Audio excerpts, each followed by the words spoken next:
Walking Blind is hosted by overly emotional dudes who overthink and overanalyze everything. Nothing the hosts say should be taken as medical advice or opinion. They're not professionals, and they're about to make that very clear. So just kick back and hang with them, because you've earned it. Now cue that music.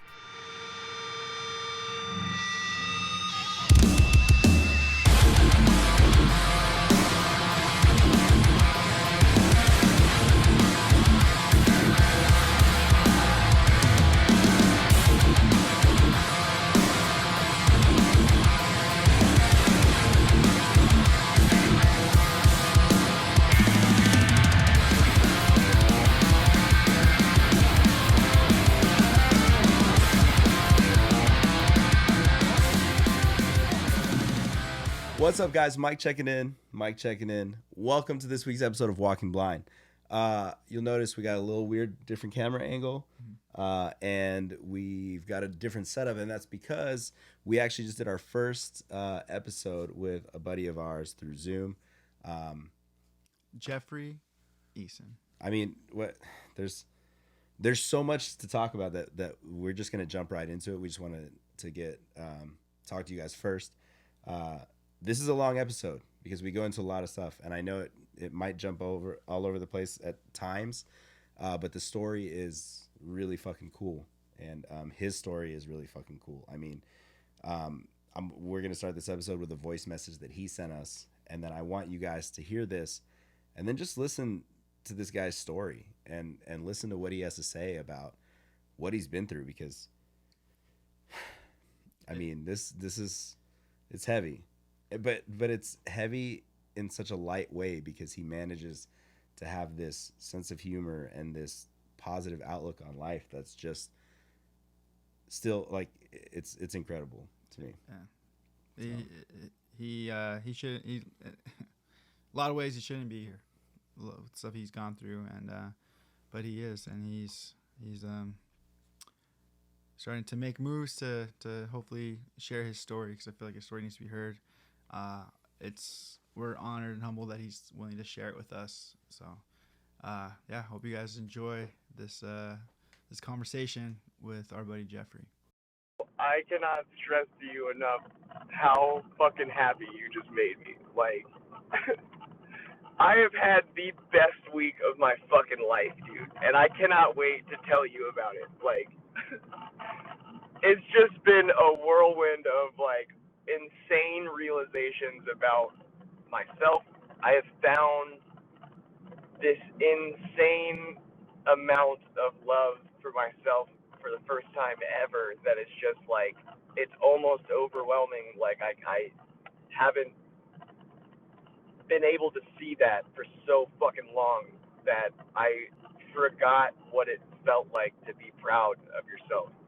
And, like, I've seen this whole experience from such a backwards lens, you know, that I saw all of this as, like, me being punished for things and me being a burden for things, and it just has been this insane realization week. It was just like the week of all these fucking crazy, profound realizations that I've been looking for so long. And they're all just, like, hitting at once. It's like one fuse was out, and the second I replaced it, it's like the whole thing just lit up. And it's been incredible, dude. Like, we both know I'm my own worst enemy. That's not, news.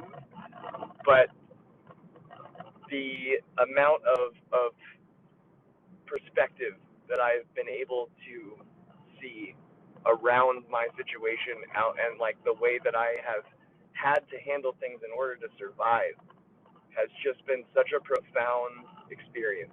And, like, it's like all I can think about is being able to, like, tell you about this shit, because, dude, like, you're my hero, man. Like, you're my inspiration for so much of this. And, like, you are the sole person, the one fucking person, Mike, that showed me any semblance of light in that entire fucking situation.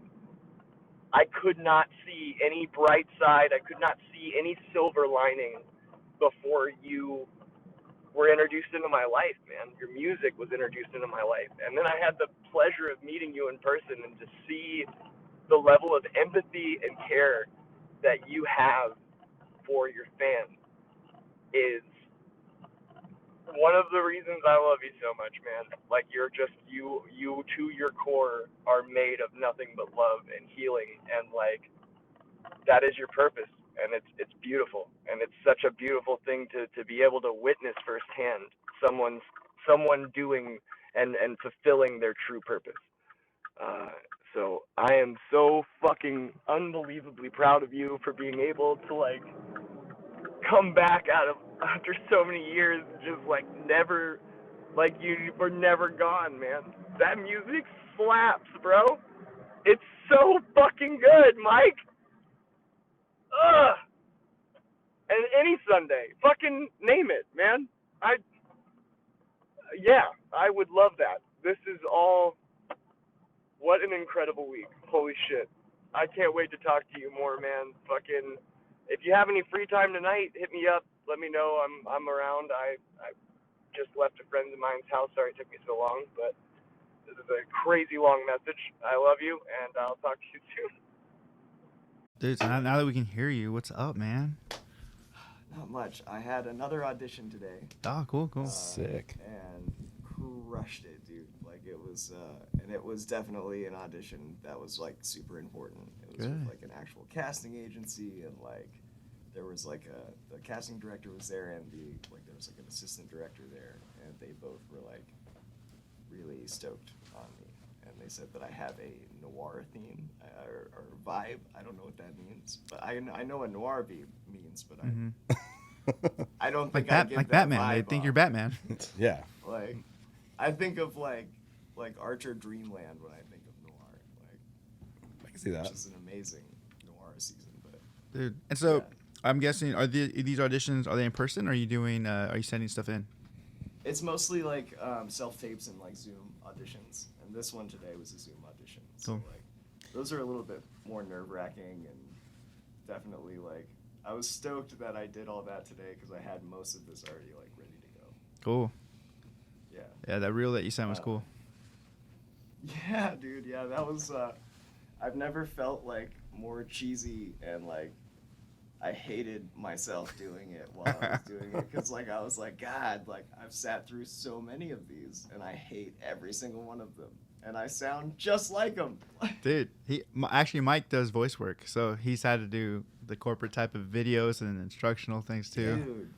Yeah, If you the voice is if you totally know different. people that like I could freaking get my foot in any way, shape, or form into that, I've always wanted to do voice work. Okay. I love voice acting stuff. Sick. Yeah, because I've always there's. wanted to be in an anime. You know? Yeah, I've worked with a bunch of people that are always looking for like different voices too. So like for me, my voice is generally like low and Yeah. you know. Live vision. Sultry. Oh, Martin's in the Mine, back. I don't know if you saw Martin's Martin. I don't know if you noticed My Martin. in buddy, the back. yeah. What's up, dude? I guess you couldn't hear me when I was like, my guy, what's up, Yeah. Martin? Oh yeah, no, we couldn't hear anything.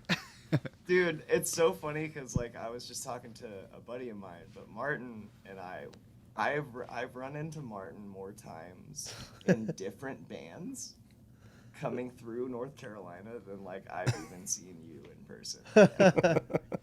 Martin would just like be like, "Oh yeah, I'm playing for like For the Fallen Dreams this tour." I'm like, "What?" What? Like, Yeah, just random. that's awesome. Random As shit. hell. Okay. Like, and you can just do it. You're just that nasty, dude. You can just do whatever. Like, Well, I was actually just checking for them on that tour that I saw you at. I was so happy to see you. It was just so random. Yeah, it I didn't super even cool. realize that it was you when I saw you. Dude, I forgot about that. When was that? What? Forever ago. Maybe God, 2014. dude. Oh yeah, that was Yeah. a while back. It was like for 2 weeks, and then It was right when Chad came back to For the Fallen Dreams. yeah. And like it was you, me, my buddy Jeffy, and Chad all talking. Yep. And when I like realized it was you, and I was like, wait, whoa. Wait a second. It's always weird when you're like used to seeing someone in like a certain setting, and then even if you just remove the setting, you see them bump into them somewhere else. In the wild. In the wild. In the wild, yeah. Yeah, exactly. Oh, dude, that's even weirder. Yeah, like that's like, oh my god. So I ran sound for. I used to work for this company called GSF, and we provided like audio and like stages and stuff like that for all sorts of different like events and festivals and stuff. And we did this really cool thing called GalaxyCon, and they did like events all over the East Coast, and like all these super famous actors would come and do like Q&A panels, and we'd like run sound for them. And I got to meet Carrie Ells, who is the main character of in The Princess Bride. That's like literally one of my heroes and like, inspirations. That's cool. He he canceled the day of, like the morning of, and I didn't hear anything about it because I showed up, like it was in Louisville, Kentucky, that event, and so I woke up from my hotel room like at like 7:30 in the morning, and like our hotel was connected to the convention center, so I just like walked across the bridge and just started setting up like so early. I was so nervous, and my boss came in and was like, "Yeah, dude, Carrie canceled. Like he's not gonna be there today. He lost his voice." I was like, oh man, that was such a letdown. And the guy that played like the six-fingered man was there too, though, and he was still gonna come do the Q&A thing. And I was like, oh hell yeah! Well, like at least I get to see like somebody from the movie. That's gonna be awesome. So Carrie came in behind that dude, like tucked down behind him, and he's pretty tall. And like he walked in, and the second I saw him, my whole face just went like white, and I was like behind the board, and it was like my turn to do like this panel, and I'm just sitting there like, you're not prepared for this. Like what do you do? And Carrie just kind of looked around at everybody backstage and saw me just like white, and he gave me the biggest shit-eating grin I've ever seen in my life. Just like, yeah, you're the first person I'm coming to. And just walked straight up to me and was like, hey man, what's your name? And I was just like, like, I don't know. Jeffrey? And he was just like, well, Carrie, I mean, yeah. You are. Oh my god. Oh my god. So great to meet me. It was wild. Yeah, I love me. Freaking Christopher Ellington. I think he was a Doctor Who, and he was also the movie I knew him from was from Gone in 60 Seconds. Yes. He was the main bad guy in Gone in 60 Seconds. Oh yeah. Okay. I did his panel too, and he was talking about like having lunch and stuff with Anthony Hopkins at his mansion, and you're just like, oh, cool. Who are you? Like, what is your life, dude? Oh my god. And I got like so, that like when I used to do, because I had a podcast before this that was like all comic book shit, and nice. Like we covered like a bunch of conventions and stuff, and I was like the whole time I was always just like, oh cool, like random people, whatever. And then I met Kevin Conroy, and I'm a like a huge Batman fan, and I was just like so starstruck. I was like, this is the voice of my childhood. Yeah, like holy shit. And everybody else was like, what the fuck? What's even more wild is when you realize that Mark Hamill is like the Joker voice. The Joker, that yeah. You know and love. Yeah. Like, that you grew up with, and you're like, huh? Like, Luke Skywalker is... Okay. Yeah, I guess. He's so good, dude. One of the most Just famous the heroes. best voice. One of the most famous villains as well. It's so sick. He's done a bunch of stuff, too, man. He like, really, like, blew up in voice acting once, like, he stopped doing stuff on film. That was cool. Yeah. But... Yeah, no, and then I was also supposed to do Sean Schimmel's Q&A panel, and that's the voice of Goku, and that's literally cool. my childhood hero, and he had pneumonia and like had to cancel, and that's like one of the sweetest dudes ever, and so like when you hear that, you're just like, all right, man, feel better, like shit. Like, cool, man. Like you couldn't have okay, no, never mind. Yeah. I feel better. Like it would have been sick if you'd have gotten sick later. Yeah. Right. Or like maybe like just show up for a little bit, like Hey man, just stick it out, Oh shit, dude. Yeah, no, exactly. But it was still like a really good time. Oh man, but yeah, that and Chris Carava, dude. Dashboard. Yeah. I ran sound. That was the last thing I ever did before I started treatment. That was the last show I ever ran sound for. Was his side project, which is called Twin Forks. Oh, And actually, I don't think I knew that. I don't think I knew that either. Emo Jesus. he doesn't promote it, dude. It's literally this thing that he intentionally like keeps low key because he enjoys playing small scale venues. Damn, That's cool. sick. And it's like, dude, this guy, he's too good. He's like literally like the purest dude. And you're like, how are you this famous? And just like, I don't know, man. There's got to be something. And he's just not. Like, the dude literally showed up. And like, I sound checked him. He came out like and like shook my hand immediately. Like, got to know me and was like thanking me and all this stuff. And then he like immediately went to the bar, FaceTimed his wife and his daughter, and is just like literally the best dad ever. And he's just like talking to his daughter for like an hour, and you're just like, what the fuck? And Sick, then man. he went up to the green room, and I was like, all right, well, that's probably the last I'm going to see of him, because like the venue, it was at the 506 where you guys played the first time we met. Hey. I used to work there before I got sick. I was actually like head engineer there. And, okay. Fucking yeah. So the apartment thing, like the green room upstairs, was where he went, and I was like, all right, he's not gonna come back down. Like, there's gonna be way too many people in here, and like, so then I realized at that point that there was like 8 other local indie bands that were playing before him, and I was like, all right, like, here we go. This is gonna be okay. And so I'm like trying to like comprehend the shittiness that this night is gonna be until like until he finally gets on stage, and this random dude comes back and sneaks behind the board, and he's in this hoodie and a baseball cap, and I was literally like getting into my tough guy voice like, yo dude, you can't fuck, and I realized it was him, and I was like, you can do whatever you want. Like, yo, dude, you can't fucking be here. Yeah. And then Did he at that point, have I'm the like, armband on? Dude, no, he literally was so. He was so like I don't know. He Marvel was really MCU good at hit just like Yeah. blending. He like He looks so totally different now. Assassin's Creed. He looks like Jesus now. Yeah, Like, emo straight Je- up, emo looks like emo Jesus, Jesus right now. Does he really? Oh, dude, have He you looks so, yeah, why does he look so He different? looks so have different you now. watched any of the that Matt Cutshall dude, the Emo's Not Dead videos? No. Okay, no. well, when we get off of here, I would almost rather watch those videos than be on this actual podcast. But so this dude, he was famous, or he got famous on like I think TikTok and Vine and shit.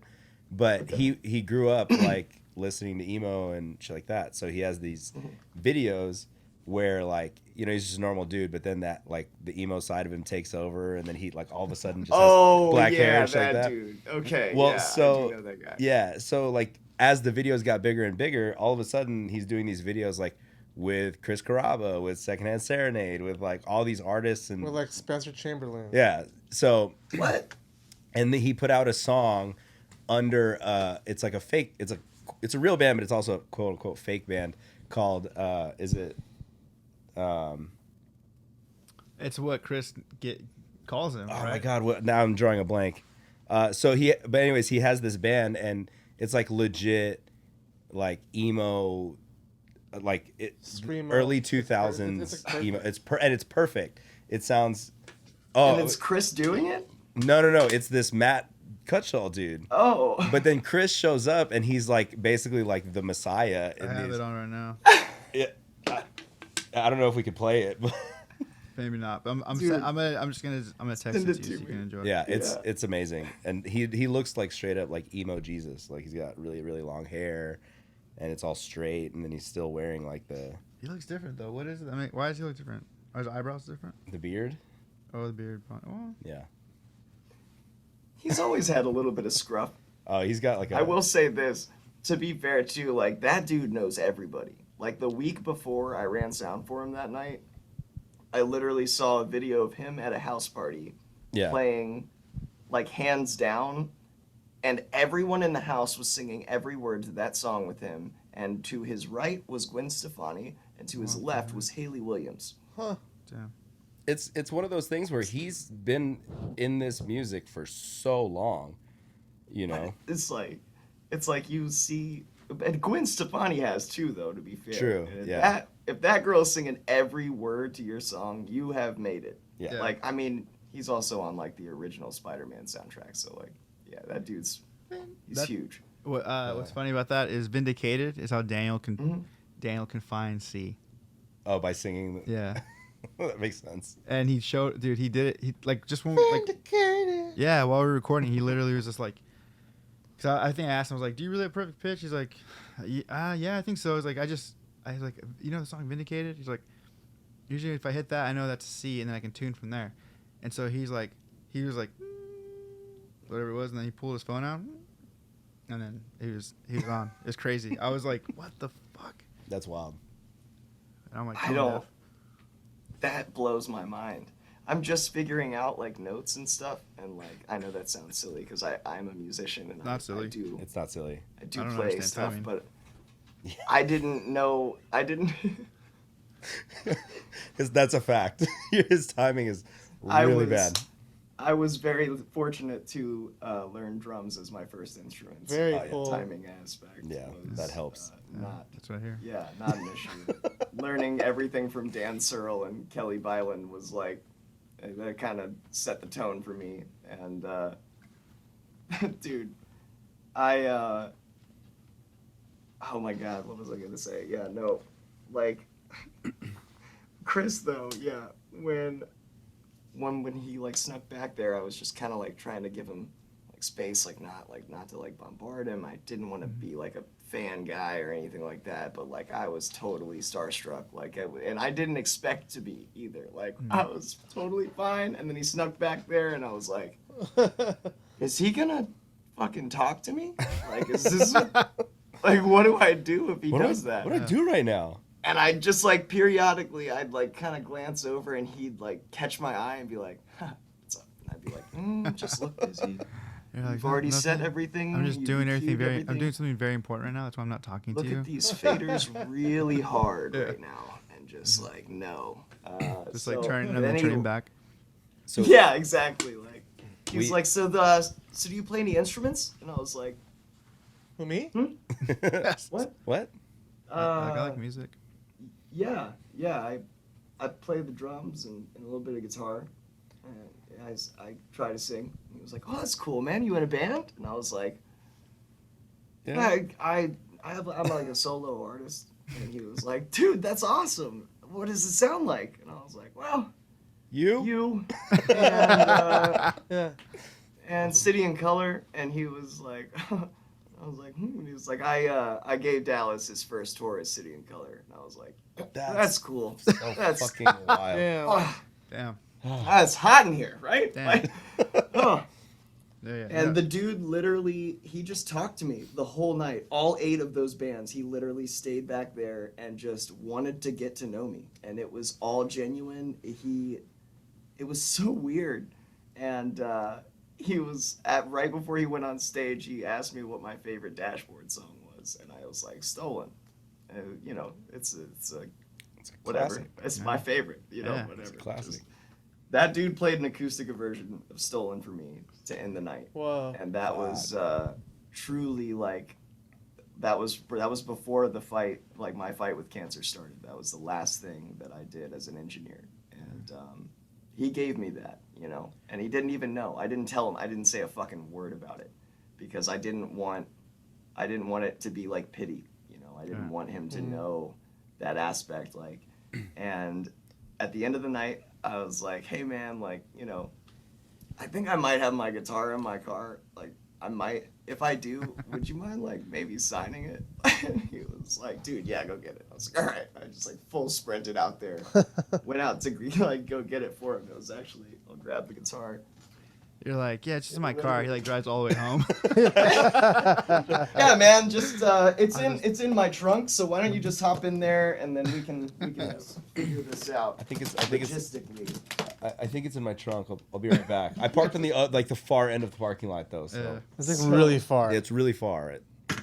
He literally was like, I tracked I can't remember the name of the record that has like Vindicated and Stolen and everything on it, but like literally he tracked it with this model guitar exactly. Oh, cool. And he was like, it wasn't nearly as beautiful as this one, and I was like, shut the fuck up, dude. Like, don't. Yeah, fuck you. And, Don't do that he to me. was like, yeah, I was like, oh my god, I can't handle a compliment from you, so just stop. And as he's signing it, that was finally when I was like, listen, man, I just want to let you know that like I'm really grateful and appreciative of you being like as awesome as you've been for me tonight, because like this is gonna be my last night like running sound for I don't really know how long.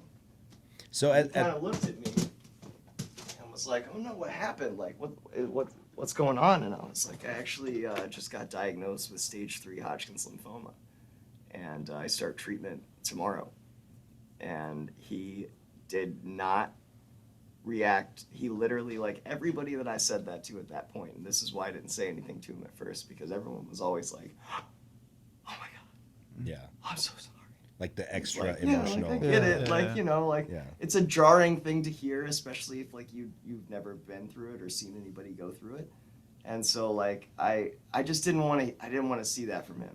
You know, that would have really, really set the tone for me. And like he looked up from signing that guitar and smiled at me. And it was the first time anyone ever did that. He was like, you know what, man? My mom just beat cancer 3 months ago, and you're going to do it too. Damn. And I was like, okay, well, I guess I have to do it. So he told me to. So now, yeah, I can't make him a liar. So, So this was, you said like 2014? 2013. 13? It was September 10th of 2014 was that show, I'm pretty sure. Okay.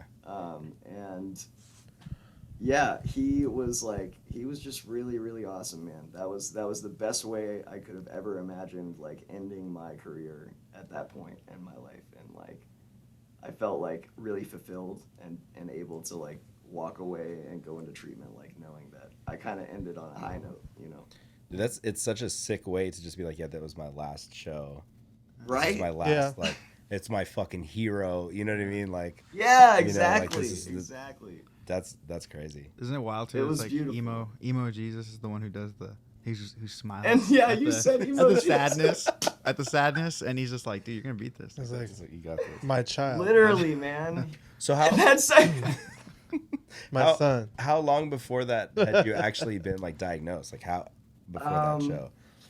I literally actually pushed my treatment back to make sure that I was That you able were to doing work that. that show. Oh shit. Yeah, Okay. because it was important to me. And like I said, I was head engineer at the time, so like I was getting email CC'd into like all of the scheduling and stuff. You're like, fuck, I want to be at that one.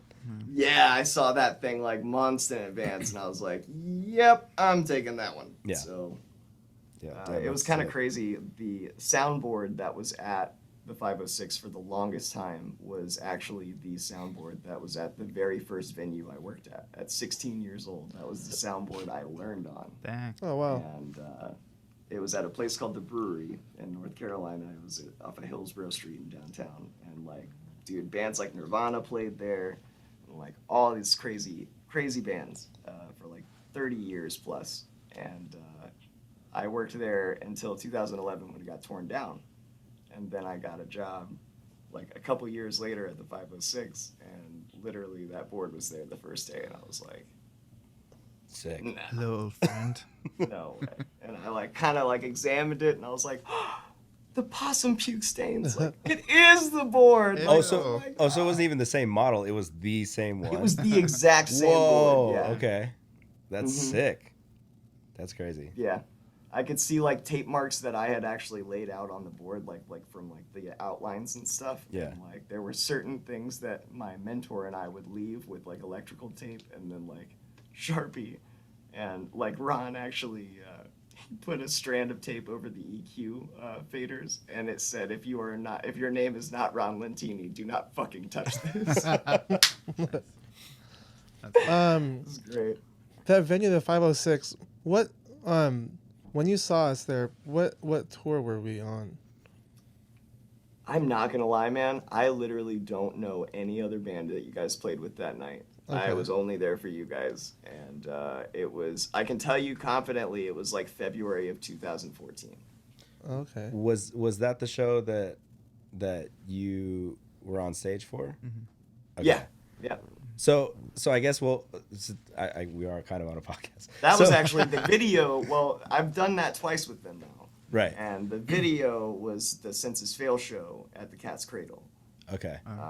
That was when I got diagnosed the second time around, and I had just had my first regiment in a regiment called ICE, and like in that video, in the original video, you could actually see my hair like exploding off of my head every time I was headbanging, and like in the spotlights of the park hands, you could see like Like it every was time legit, I, like falling out. Yeah.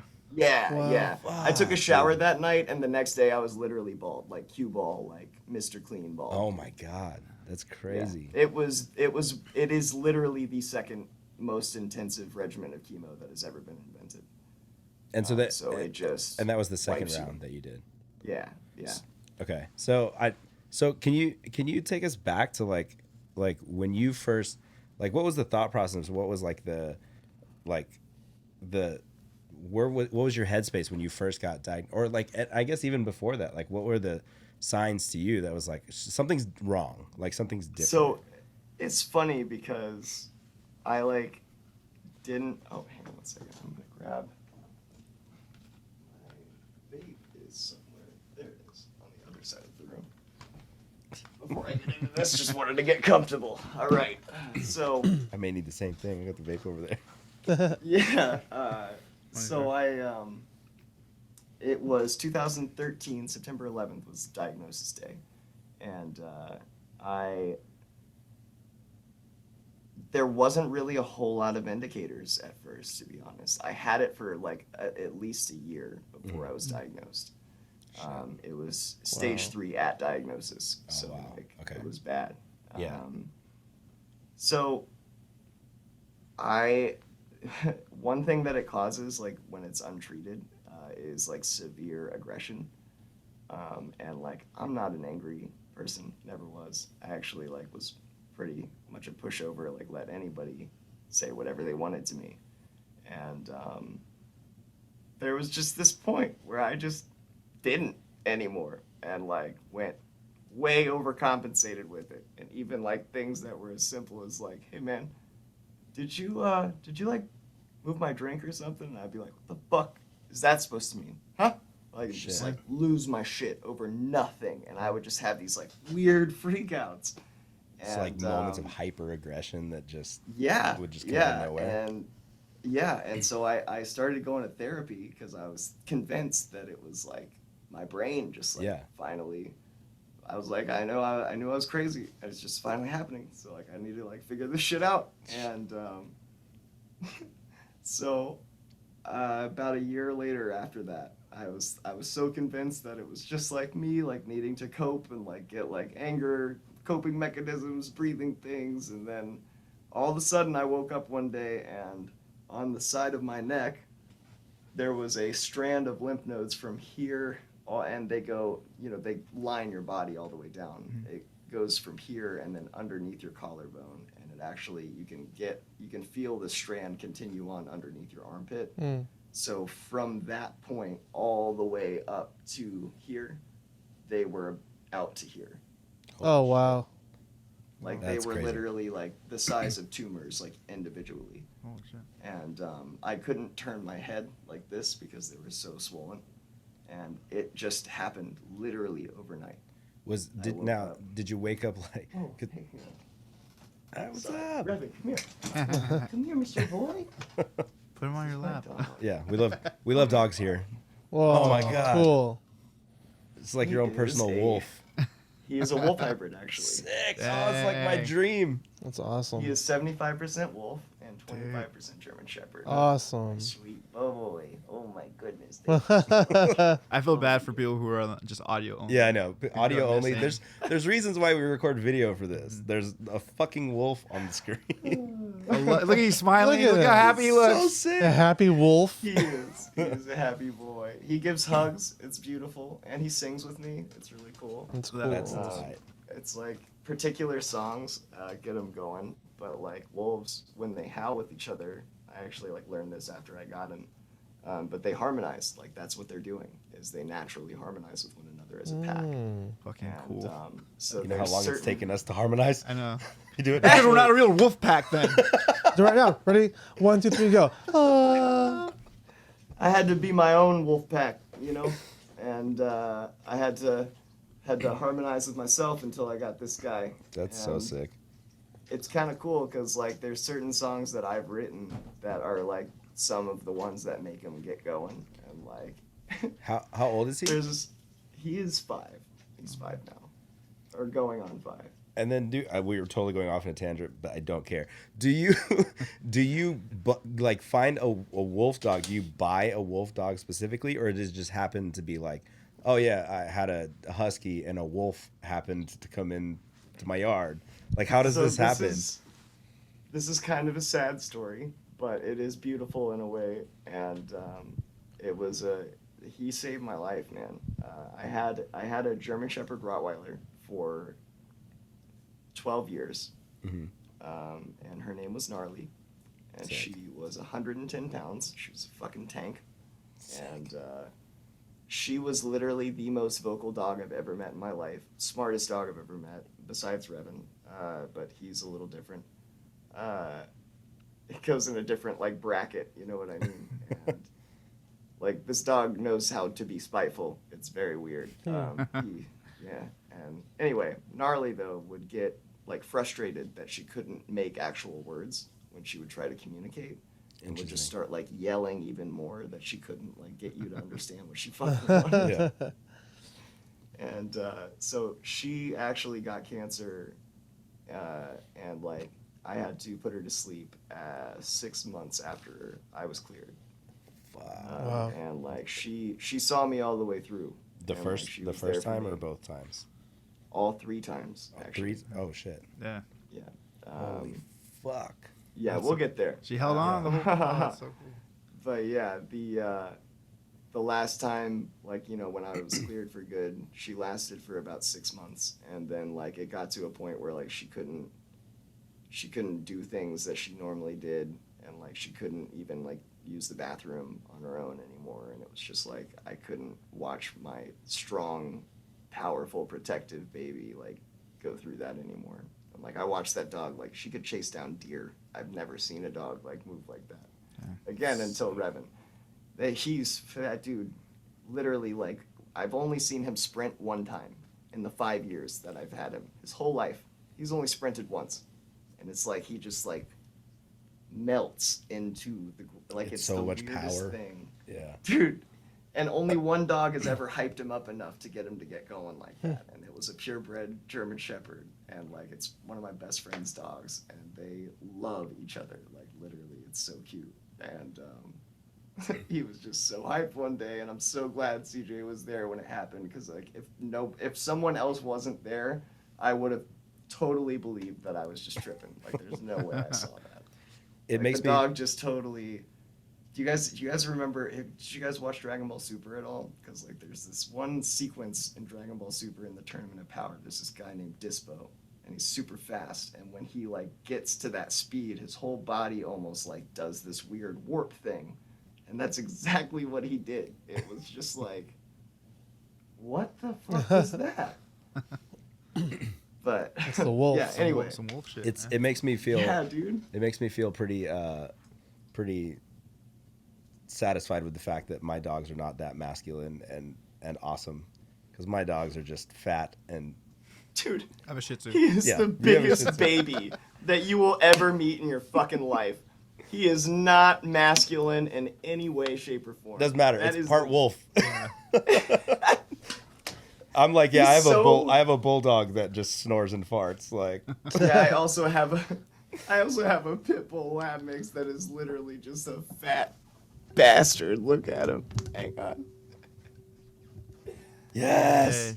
Awesome. Whoa, So sick. Mr. Boy.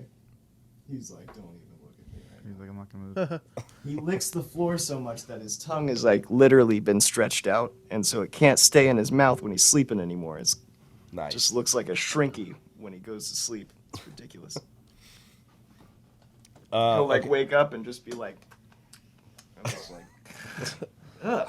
Dry. Anyway, yeah. Okay, so So, I feel you. let's rewind. Where were we at? Mhm. You were talking. We were. getting diagnosed essentially. Oh, waking Yeah. up with the giant. Oh, yeah. Yeah. Mm-hmm. So like, what's weird is it didn't hurt. Like there was no pain or anything like that. It was literally, it was just there, and like I couldn't tilt my head down. That was Right. about it. But like my mom and my girlfriend at the time were like, "Yo, that's bad. You're going to the doctor today. Like that's Yeah. not normal." What did you think it was? so- Like, what do you do when you wake up with that? Like I slept wrong. I- That's what I would You think. know, I'd be I- like, I- honestly, Somebody bit me. because of where they were, I knew they were lymph nodes because like, you know, your doctor like feels like around here. Yeah. So it's around the same area. Figured that's where they go.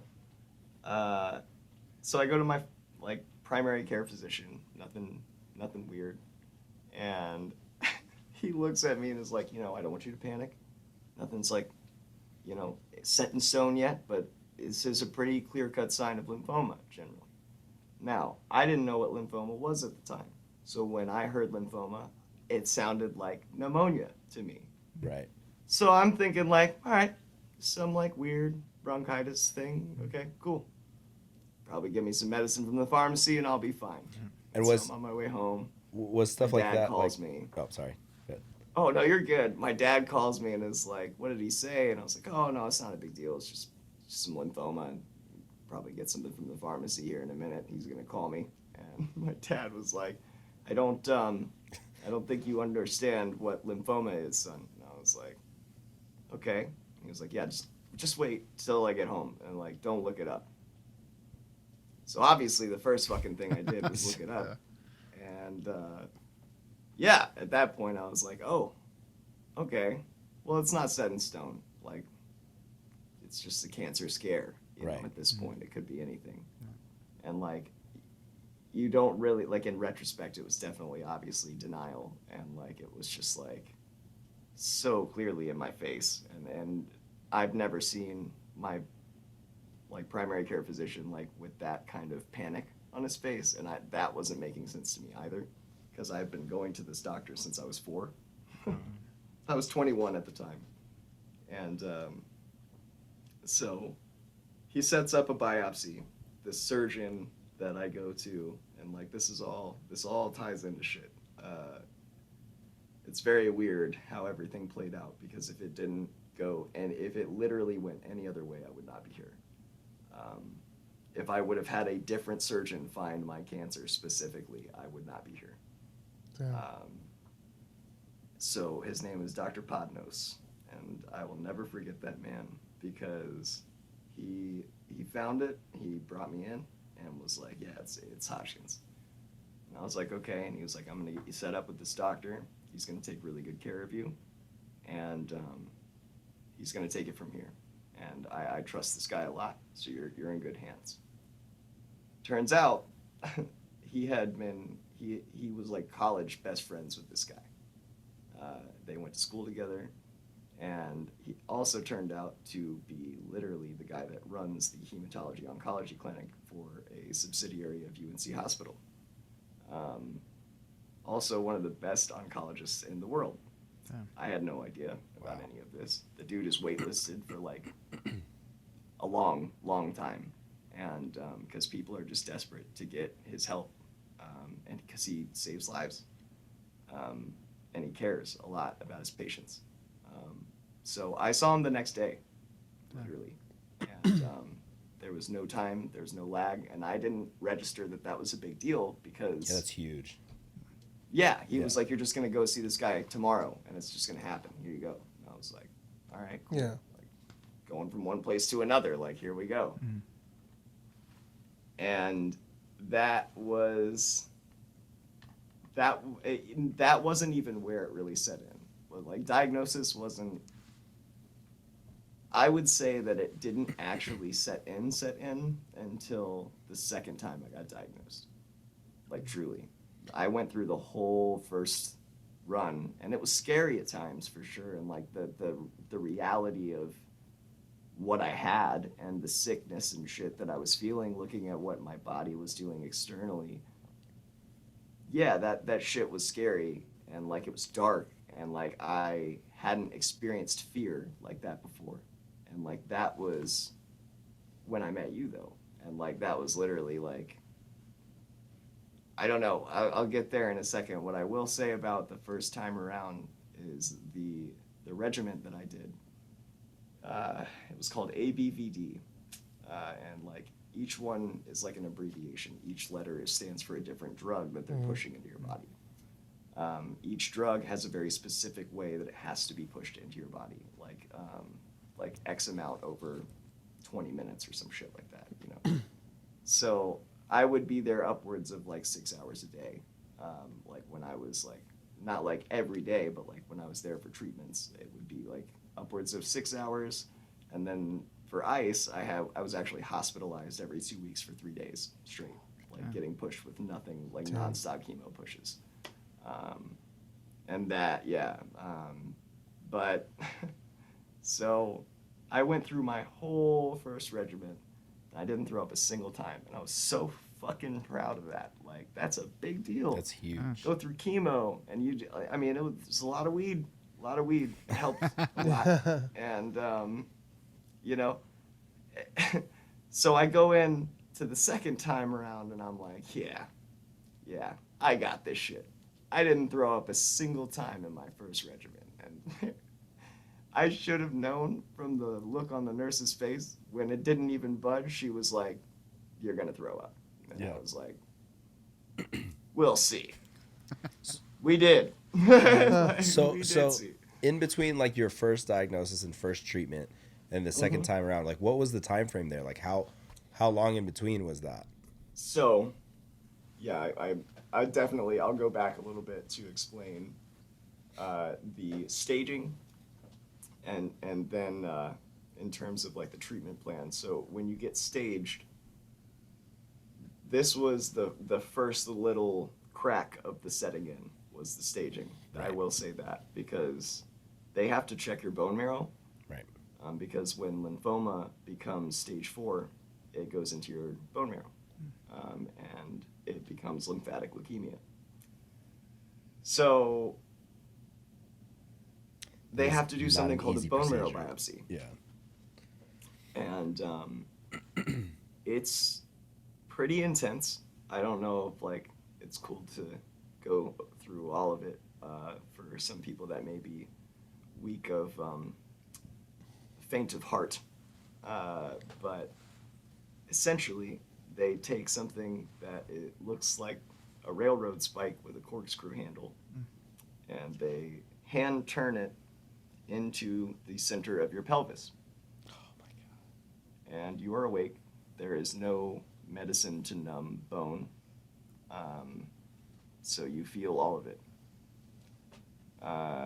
And once they get to the center of your bone, they pull, and it's a hollow, shaft that they're pushing through so that they can pull out the sliver of bone that they have just gone in through. And then they start pulling out your bone marrow, which I can really only describe as like feeling like they're pulling your soul out of your body. Like it's truly my whole body, like involuntarily, like scorpioned, like my feet went up and my head went up. Whoa. And I was like hearing this screaming, and I was convinced that it was my mom or my girlfriend. Like, just like, I was like, damn, it must be bad. Like, that sounds, that's me. Oh, that's me. Oh my God. I don't feel like I'm screaming it. Like, it was like an actual out-of-body experience. Wow. Yeah, that was the first time, and that one went pretty well, actually. So, all things considered. That's crazy. I had one that lasted, it went horribly wrong. It was the third and final one. And at that point, after that one, I literally was like, if it comes down to it and I have to get checked again, I'm just not going to, because that's never happening again. It lasted 2.5 hours. Oh, It should have. Dude. Yeah. I was like literally tortured by a doctor essentially. They would push for 30 seconds and then would stop for 2 minutes and timed it. And like regardless of anything I said to her, she just kept doing it. And like when you're pushing into something like that, if you're pushing into anything, like even with a screwdriver, and you let off of it, and then you go to, re-screw again, you're changing that directional angle every time. It's not like something in your control. So she zigzagged into my pelvis. And like I have like permanent scar tissue like trapped in my bone marrow chamber now. Do they go into the same place each time they do it, or is it different parts of your... Different spots. Oh my god. Mm. Yeah. Ugh. It was a lot for sure. And That's wild, man. That's crazy. Yeah. So the first one though, like I said, that one went pretty standard. They only are supposed to last a maximum of 25 minutes. They're not supposed to last that long. So 2.5 hours of that is literally like I don't know how I remained sane like after that, truly. And so like my doctor though, when I first met him, he was trying to like make me feel a little bit less nervous about like getting a bone marrow biopsy after he just walked me through this whole procedure. And I'm like, okay, yeah, okay. And he's like, dude, it's fine. I've done it like 3 times. You're gonna be fine. Like everything's gonna be cool. And I was like, that's not a lot. Dude. Yeah, I was like 3? He was like, I'm be fucking 300. like, I'm not doing it at all, so it's fine. Whoa. Hey, so really, Jesus, man. really quick. So, I remember having a talk with you and you telling me more or less like, dude, I can't do that again. Was that after the 3rd time, or was that like after like the 2nd time? That was actually after the 3rd time. Okay. That was yeah. And I didn't know how to talk about that like to that extent at that point. It was just like, how can someone even like do that? And like in retrospect, like it was definitely like she was not comfortable or okay with causing that much pain to me, so she had to stop so that she could like regain composure, and that's why she was doing it that way. I But see. dude, get a different fucking job. Like Yeah. I was literally That's like, look, I am fucking a bite crazy. the bullet person, and like you just do it and get it over with, and we'll all walk out of here happy. Give me some whiskey and like a log Yep. to bite down on and just go. Not like something you just like That's tear it. your teeth on. Yeah. Mm-hmm. That's And, insane. And there's no anesthetic or nothing to just... I mean, they put lidocaine in for the top like part of your for skin the and muscles flesh, that they have to right? go through. Yeah, the skin, But that's it. the bone is. Oh my There's god! literally nothing they can do about that. What the fuck, man? That's insane. Yeah. It and what was fucking crazy is after the first one, I like went back in the next day for labs, and I had this woman who saw my bandage on my hip, and I was like kind of like, just like kind of pressing on it to relieve some stress, and she was like, bone marrow biopsy, and I was like, yeah, and she goes, when I had my kid, I tore all the way from my V to my A, and I was like, we're getting really personal here. Okay. Like, wow. All right. What's your name? Like, who are you? Okay. And she was like, I would rather have that happen 1,000 times before ever getting one bone marrow biopsy. So know how strong you are. And then got up and left. And I never saw that woman again. It was just like this, That's wild. whoa moment. Yeah. Jeez. So now women can't hold that shit over my head. You'll never know what natural childbirth feels like. Well, You'll never know this pain. actually, You're like, hold on, hold my beer. Yeah. Hey, y'all, watch this. oh my Red Bull. Dude. But yeah, no, so after that, we had a treatment plan lined up, and for the record, I was given these statistics right after we were staged at stage 3. They were like, even with stage 3, like there's no reason to panic. the survival rate for this is literally 97%. 97% of the people that get this cancer live, you know, and it never comes back once you get rid of it. There's like a 3% chance that it'll come back. And if it does, it'll be, you know, twice as aggressive and twice as hard to get rid of. But like, it's fine. 97%, man. They told you this What the are first time? odds? Yeah. Oh my god. Yeah. Damn, and you got it twice after that? Yeah. So mine came back twice. And no one's ever lived through that. Do you have this kind of cancer run in your family at all, or you're the only one? Yep. Dang, dude. So, And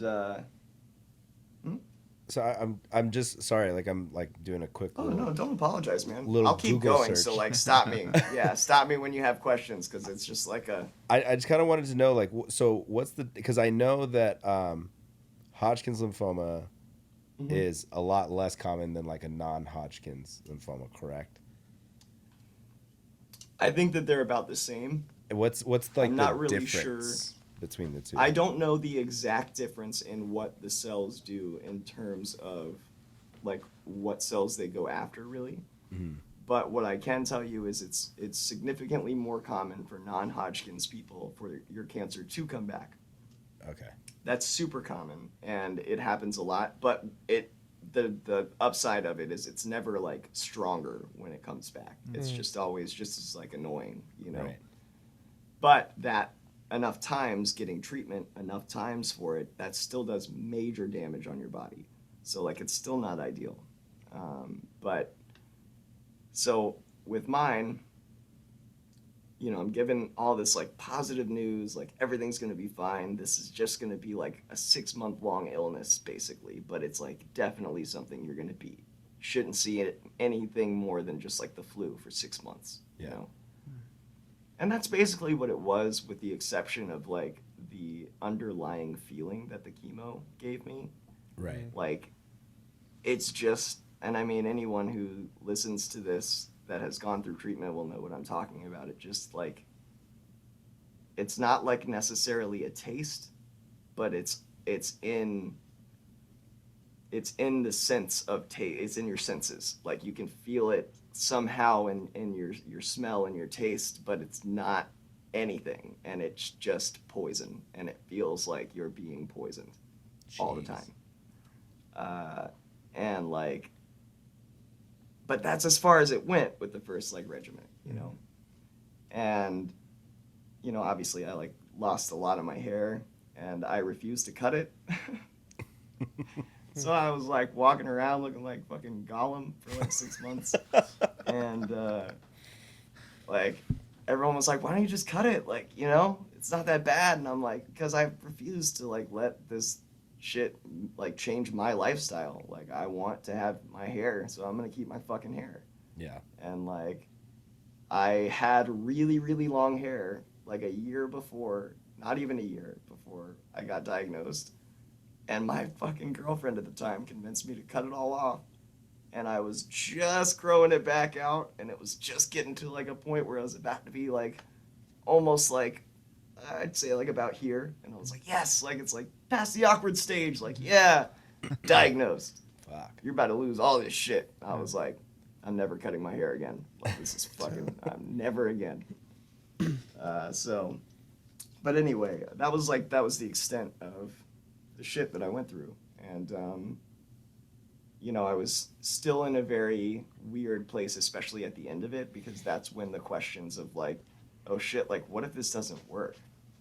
What if this hasn't been working? And like, what if it does come back? Right. And like, that's when one of my best friends, and ironically enough, his name is Jeffy, he showed me Hope Theory. And I hadn't really processed a lot of the fear and the shit that was going on in my soul, and like it was there and it was real, but I wasn't addressing it.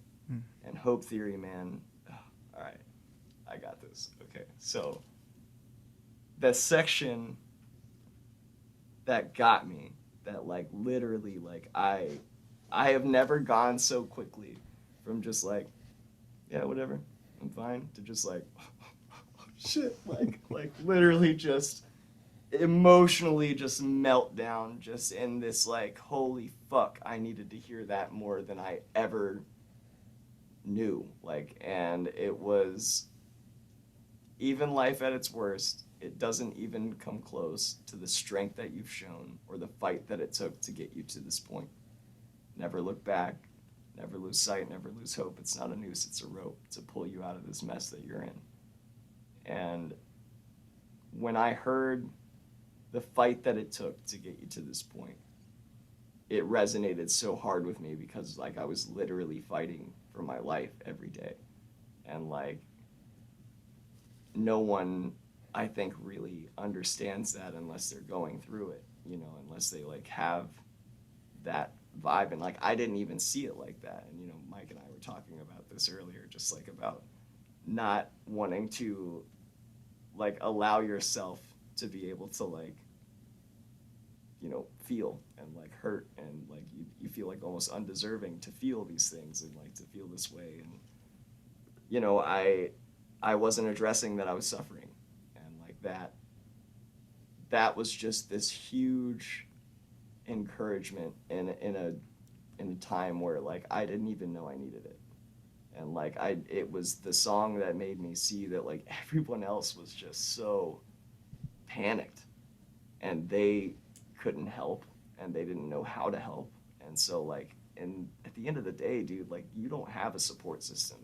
Like you are everyone else's, because you're the only one that knows how you feel, and you're the only one that like can console them to know that like I'm okay, you know. And that's why I loved you so much, because that's not you, and you never were that for me, man. Like you literally were always the guy that was just like, yeah, I don't really give a shit, like it's gonna be good, like we're gonna get through this and you're gonna get through this, you're strong as fuck. And it's just like, it's blatant. And I would be like, okay, yep, that's all I needed. that's it. And yeah, dude, like that was the beginning of a very, very, very powerful bond there. But to get back on track in terms of the treatment stuff, because that was like right at the end of my regimen, so I had to like pop that little thing in there. And oh, I guess to finish off the memory though, because so I went to every single other member of No Bragging Rights before I went to Mike, because I was very nervous to meet Mike. And I was like, this dude is gonna be like Total dickhead. I don't even know, like, cause it's like, dude, you guys are like you were in a hardcore scene, like you guys were like a hardcore band, and I know how those guys can be sometimes. And it was like, I'm a very emotional guy. Like those guys don't really give a shit about me very much, and it's fine. Like it's your prerogative. That's cool. I don't really, I don't really vibe with those dudes, and I was really worried that was how it was gonna be, and that's how I thought Goose was gonna be from Comeback Kid too, and that's like one of the nicest fucking dudes. Yeah, dude. Yeah, he's awesome. I love Goose, man. He was really cool. But I literally, like, I will never forget, because it was Martin first, and you were like, dude, you gotta find Mike, man. Like that, you gotta figure out where he is. And I was like, yeah, I think he's over there. I'm pretty sure. Like, yeah, I'll go. Yeah, it's that guy, right? Like, mm-hmm. Like one of two Mexicans cool, in this cool. entire venue. Yeah. The other being Christian. So I finally muster up the courage to come talk to you, because I was determined to talk to you before your set. I wanted you to know that before getting on stage, so that like you had that, I don't know, I was hoping it would like give you that motivation, like give you just that extra like oomph of like, fuck yeah, like let's get on this stage and do some shit. Like that's dope. Because dude, you hyped me up all the time from that point on. Like A1, all of you, dude. Like, especially like Martin and like you guys. When I got on stage that night, I've never seen people go from 0 to 100 so fast. It was great. Like, I come up to Mike and I start telling him, what I was going through and how much of a help his songs were to me, and like what he has been for me, like without even like knowing me, and how much it's helped, and how much I'm sure it helps like other people just the same. And he started like crying with me, and it was this beautiful moment, and like I was not expecting that reaction. I didn't know what to expect. It was just like this. I felt understood more than I think that anyone's ever like made me feel. Like it wasn't just like understood, but like it was like almost validating. Like you like had so much empathy for the things I was saying that it like felt like almost like the first time I was actually like being heard, you know what I mean? And it was this really great moment in my life that I really, really needed. And like you guys started getting on stage and I was like, yo, you guys playing Hope Theory tonight? And you were like, yeah, dude, come up on stage with us. And I was like, yeah, okay, for sure. And then you guys started playing and it hit me. I was like, dude, they don't know I'm a vocalist. Like, I could go up there and sound like a coyote in a trash compactor and they couldn't say anything. Like, what? Like, that would be so awkward, so uncomfortable. Good thing I can scream. It's happened, so. It's every now and be then, the first time. every now and then we get the person who has a lot of heart that wants to sing, and then every now and then obviously we'll get someone who's like who's like upstages me super hard, and I'm like, okay, we'll give me back the fucking mic. Give me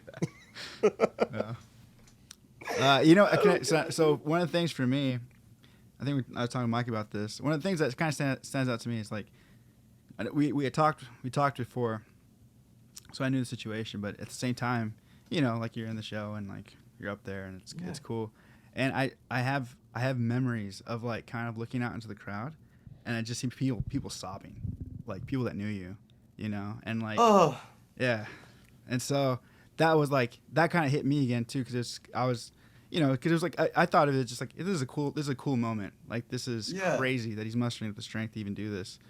Which is almost kind of shitty on my part, I think, to even be like, do you want to sing this with us? Yeah, what a like, dick.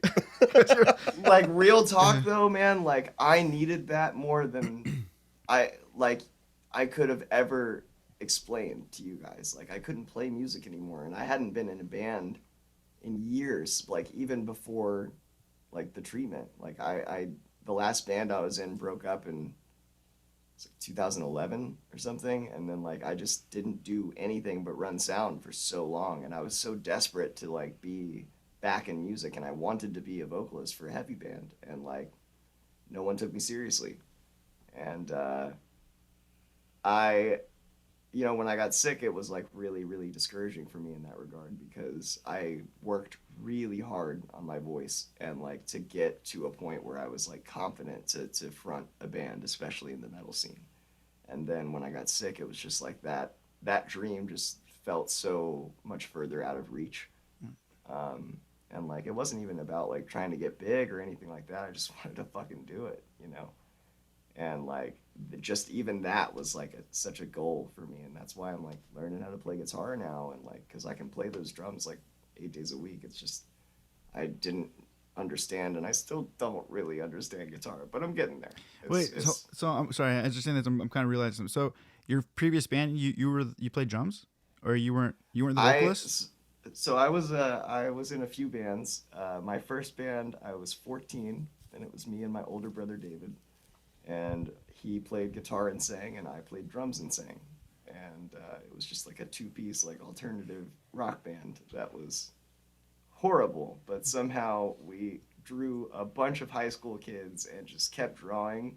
And that was how I made my name in the music scene. And I was like a kid, So most of my friends are like, older generation of music guys, which I'm really grateful for, because they all had awesome music taste, and I got introduced to bands like The Bled and friggin' I got to see them this year. I don't know if I got to tell you that or not. I saw Oh, did you them go at to Furnace Fest? Oh, Furnace okay. Fest. Oh, you were at Furnace Fest? That's cool. Yes. Oh, dude. Absolutely incredible experience. I had never seen the Blood before, and it was like they literally did nothing but pass the flask. Like it was just nothing but that record. And it was just like, oh my god, so good. Anyway, so the next band I was in, well, I guess like the two-piece kind of evolved into it went from like being an alt rock band, and then we met this guy named Tyler, and he became the vocalist of our band, and it all shifted into this like weird pop hardcore shit that was like really like whack, and again still somehow didn't make any fucking sense, and like we ended up like selling out places, and we were all just like, why is this happening? Like we're not good, like we know we're not good. And That's the beauty of that stuff, though. Like, especially if you're in a scene that's not massive, you know what I mean? Like, Yeah. if your scene is Yeah. not huge. It's just anything, any little taste of music is but like, like Probably just you know, fun. Tragic Hero Records is like their hometown is Raleigh. It's like Yeah. we had that scene. There's Yeah. a lot of much better bands that like you can go and see literally whenever, you know. But it was cool, and so after that I became the singer of a band called The Bitches Love Us, sick. and it was a bunch of hardcore kids in a pop band, and Fuck yeah. we acted like hardcore kids when we played shows, and like brought that kind of like aggressive energy to pop shows, and kids ate that shit up. It was very weird, and again, not very good, but like it was at least better, you know, for sure. And like we like ended up playing with like Jeffree Star. I played with Dev. I played with a lot of really big pop bands at the time, for sure. And like it was only because we were the only pop band in Raleigh, and everybody else was a hardcore band. So any pop show that came in, it was just like, Oh, smart. I guess the Bitches Love Us are playing it. Like, What a name. That's such a good God. name. So I feel better now because It's at funny. first I thought you were saying that like you were never a vocalist, and I was like, oh shit. I asked. oh no. Yeah, no. Oh yeah. I was a vocalist for that pop band, you know, and then at that point I was like, all right, well, like nobody's taking me seriously, obviously, because I'm in a fucking band called The Bitches Love Us, so like I should probably take myself a little bit more seriously. So that's when I started like trying to branch out and like do metal, and you know, Architects was already my favorite band, like 2008 on. I was just like, everything I can do to make my scream sound like that, I'm gonna do it. And then I'm gonna play drums to Dan every day, just every single day. I memorized Hollow Crown on the drums for like, I would play that from start to finish so much. I don't know where my stamina went. I used to play so much drums, dude, all day, and It's called getting Could- older. I could- think. Yeah. I could Yeah. barely It's play age. 3 songs Oh, now age. if I Age. tried. Aging. you know? Dude, I don't even play drums anymore, unless I'm like Shut up, playing Martin. a show. I I know. I don't. I swear to God, Martin. Shut the fuck up. I forgot who we were with. Oh. It's true. I forgot who we were with someone. I was like, yeah, Martin. It was cool to hear Martin get behind a drum set because that was his first time behind a kit and playing the songs because he just was. You know, when we were demoing the entire album, he was just Yeah. kind of jamming on his own. Wasn't it Steve? Was it Steve? Oh, it was Steve. Steve. Yeah. Steve's like, fuck. Yeah, Martin's first time playing the songs was when he recorded them. So, yeah, And- fuck you, Martin. And Steve, the person that we're talking about, is a machine Yeah, on he's drums. Like So good. He's like, He's the drummer that filled in for me on the Census Fail tour. yeah. Oh yeah, Yeah. dude, that guy was cool as shit too. Yeah. He's shout out, he's That's so awesome. good. shout out, Steve. I love you. He's playing in Yeah, Voodoo, shout out Voodoo Steve, Glow man. Skulls now. Word, I'll have to check them out. Yeah. But yeah, no, so after that, I didn't really have any luck like finding like people that were doing the same, like wanted the same things out of a band, you know. And then I got sick, and you know, once I was cleared, it was probably like 2 months after I was cleared. This guy approached me and was like, "Hey man, like, I got these songs. I don't know if you're in a band or anything, but like it's metal, and I don't know if like you'd be interested." And I listened to like one of them and was like immediately just like, "Yeah, like let's do this because I need to write. Like I need to write. I need to write. I need to write." And I don't know how to write, but I'm gonna figure it out. And you know, it was definitely like a dream come true in a lot of aspects, but unfortunately it was something that I had wanted for so long that I wasn't thinking about the timing of everything and why he was approaching me when he was and what he was doing in that moment. And that did not come to light until unfortunately about 5 years later. Capitalizing on your situation, you mean? Is that? Yeah, 110%. And that's unfortunate. yeah. And this He is this the encouraged album? me- Yeah. The album that. Yeah. Yep. Do you now? I don't know how you. Like, do you want to plug the name of that band, or is it like a kind of? Yeah, it's called Infirma. Okay. Absolutely. No, I have no ties with them whatsoever and have no issue talking about it. I heard they released music. Whatever. Yeah, it's kinda whack. So what I can say is that they came to me at a point where I was desperate for help and desperate for connection. I was so isolated for so many years and had no foundations, and I had to rebuild everything, you know, not just my life, but like everything. And these people came to me and wanted to help me rebuild that, be that, you know, support for me, and encouraged me to write out my traumas because it would be healthy. And I did. We wrote an EP. It was great. We released a music video that got a lot of attention, and it got so much attention, in fact, that a record label reached out to our studio that we recorded at and asked, like, if they had an album, like, if we had an album's worth. And at that point, we were like, okay, well, we got to write 5 more, like, ASAP. Mm-hmm. And I got to figure out what else I want to dive into with those 5 songs. So it was kind of cool how I did it, because the first 5 are really focused on the treatment aspect of it. And it kind of ends, like, the whole thing's like a timeline, and it ends right at, you know, where I didn't think I was going to make it. It got, like, really, really close. And so song 6 comes back in, and it's right at the point of when I beat it. But, like, my emotions and, like, my mental state and everything like that was not what you would expect, hearing that you are going to live. Wasn't happy in any way. I was very angry for a long time. And it was, you know, we'll get there. But basically, I wrote, from that point on was like the recovery side of everything after treatment, the things that people don't hear about ever. And, you know, you hear about people like beating cancer and all this shit, but like, dude, that is the tip of the iceberg, unfortunately.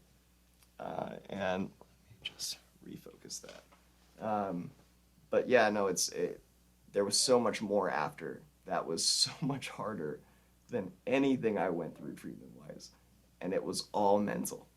Like, everything was mental. That was, like, the most difficult shit to conquer and to get through. And, like, you know, they manipulated me, for sure, and put me into a position where they could, like you said, capitalize on my situation. And, like, they were helpful. They helped me in times, like, don't get me wrong, but, like, they knew what they were doing.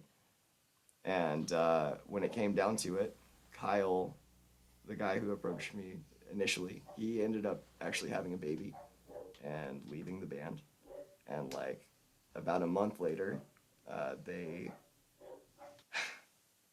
basically, we had finished everything. It was all done. All we needed was mixing and mastering, and they were convinced that we needed to go to this one guy and one guy only. He was insanely expensive and not that good. And I was like, I know people that could do just as good, if not better, for about half of this price. Why would we do this? Oh, this guy's got like a YouTube notoriety. Why does any of that matter for us? He's mixing and mastering our shit. It's not, what is he going to do?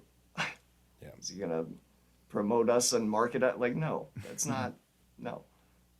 So, whatever, I ended up like giving up on it because I was getting outvoted and there was nothing really I could do about it anyway. So, whatever, kept my mouth shut.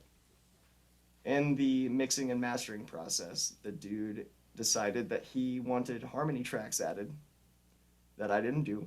So he did them himself and figured I wouldn't notice that there was someone else's voice on the story about my fucking cancer. My bandmates, who told me specifically that they did not want to be on the record vocally because it's my story and it needs to be coming from me. Once they put it to me like that, I was hellbent on that concept because that's absolutely right. No one felt this pain, so no one needs to be talking about it or singing about it on this record. End of story. And I told him up and down, if you want tracks that I hadn't done, tell me. Give me a reference like track or give me key like notes on a keyboard and fucking MIDI it. Send it to me. I will do it for you and send it back. And he didn't respond to those messages for one. And then I was like, I don't want to work with this dude. Like, he's not listening for one. And like that in itself, no. Like, why would you not listen? You're not doing your job. Like, we're not paying you to do this. I don't want your voice on it, you know? And they were like, dude, I think you're overreacting. Like, it's fine. Like, maybe it's just because he doesn't know the story. You know what? That's fair. So I called him, and we talked for an hour and a half about all of this. And the dude literally was, like, uncomfortably laughing through the whole thing. And at least at the very end was like, yeah, dude, I understand now where you're coming from. No problem. Sends us another track the next day. Nothing's different on it. Wait, so hold on. I'm sorry. Maybe I just missed it. Was this a member of your band that was doing it? Or No, was this it is the dude that was mixing and mix- mastering. Yeah, the producer. Does he live in Riverside? No, he lives in Maryland. Oh, I was saying that. That's wild. Yeah. How do you Yeah, change somebody else's project? Where so I'm hold on, so sorry. I'm trying to like pull pot like no, you're trying to good. understand. Yeah. So like, were these ideas even good? Like, or was it something where you could have been No. like, I see what you're doing, I can redo They're this. basic as fuck. And like they didn't even add much at all to it. So it was like, how it were was you guys? really weird. How were you guys like? They were indifferent about it because it literally didn't really make much of a difference. But for me, it was like a principle thing at that point because I was like, motherfucker, like you did not go through this. They all understand it. Why can you not? But Was he trying to When get you're not credits? even a part of it. yeah, what blows my mind That's is what it sounded like to me. yeah, what blows my mind is that it's like, you know, this is a guy that's supposed to be like mixing and mastering your record, not somebody that's in the band. Like it'd be one thing At if it's all. the dudes that are in your band that are like, hey, it'd be sick to do harmonies, and you'd be like, Right. cool, all right, you know, Yeah, whatever. tracking's There were done. so many That's what I'm saying. harmonies Yeah. on the whole record, like so many harmonies that I had done that were really unique and excellent harmonies. And he was adding these basic bitch vanilla ass harmonies to my shit. And I'm like, dude, you're taking away from the stuff I put in. Like, what are I'd be you so doing? mad. I'd be so I mad. was pissed. Yeah. And like, I was so flabbergasted that this motherfucker sent me another mix with his voice on it after we had just had that talk. And I didn't say anything when he sent it. And about 2 hours later, he was like, I guess you didn't hear it. ... Mission accomplished, LOL. No, I heard it, dude. Bullshit.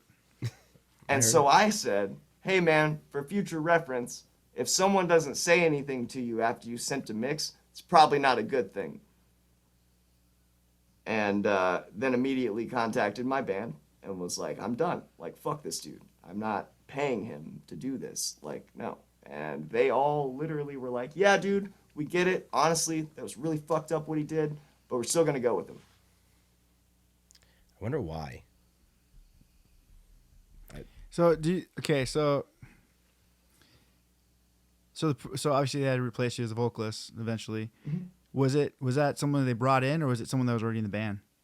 That was someone who I called from the start, who, when he joined the band, I told them that's what he was going to do. Our bassist, Zane, is now the vocalist. And all of my lyrics got erased, and they're just rewriting all of the shit. I was going to say, I was like, I don't know how someone can step in, because for anyone who's never heard it, or again, understood your story, like I know there's things that, obviously I've heard the song, at least the songs that you did. Some of them, I guess, pretty open for interpretation, but at the same time, like some of them are very like straightforward, and you could, you know, it's like I don't know how you could bring someone on to sing your songs, and so. They're completely different lyrics. Okay. Oh, my battery's about to die. Hang on one sec. I have my other one already ready to go.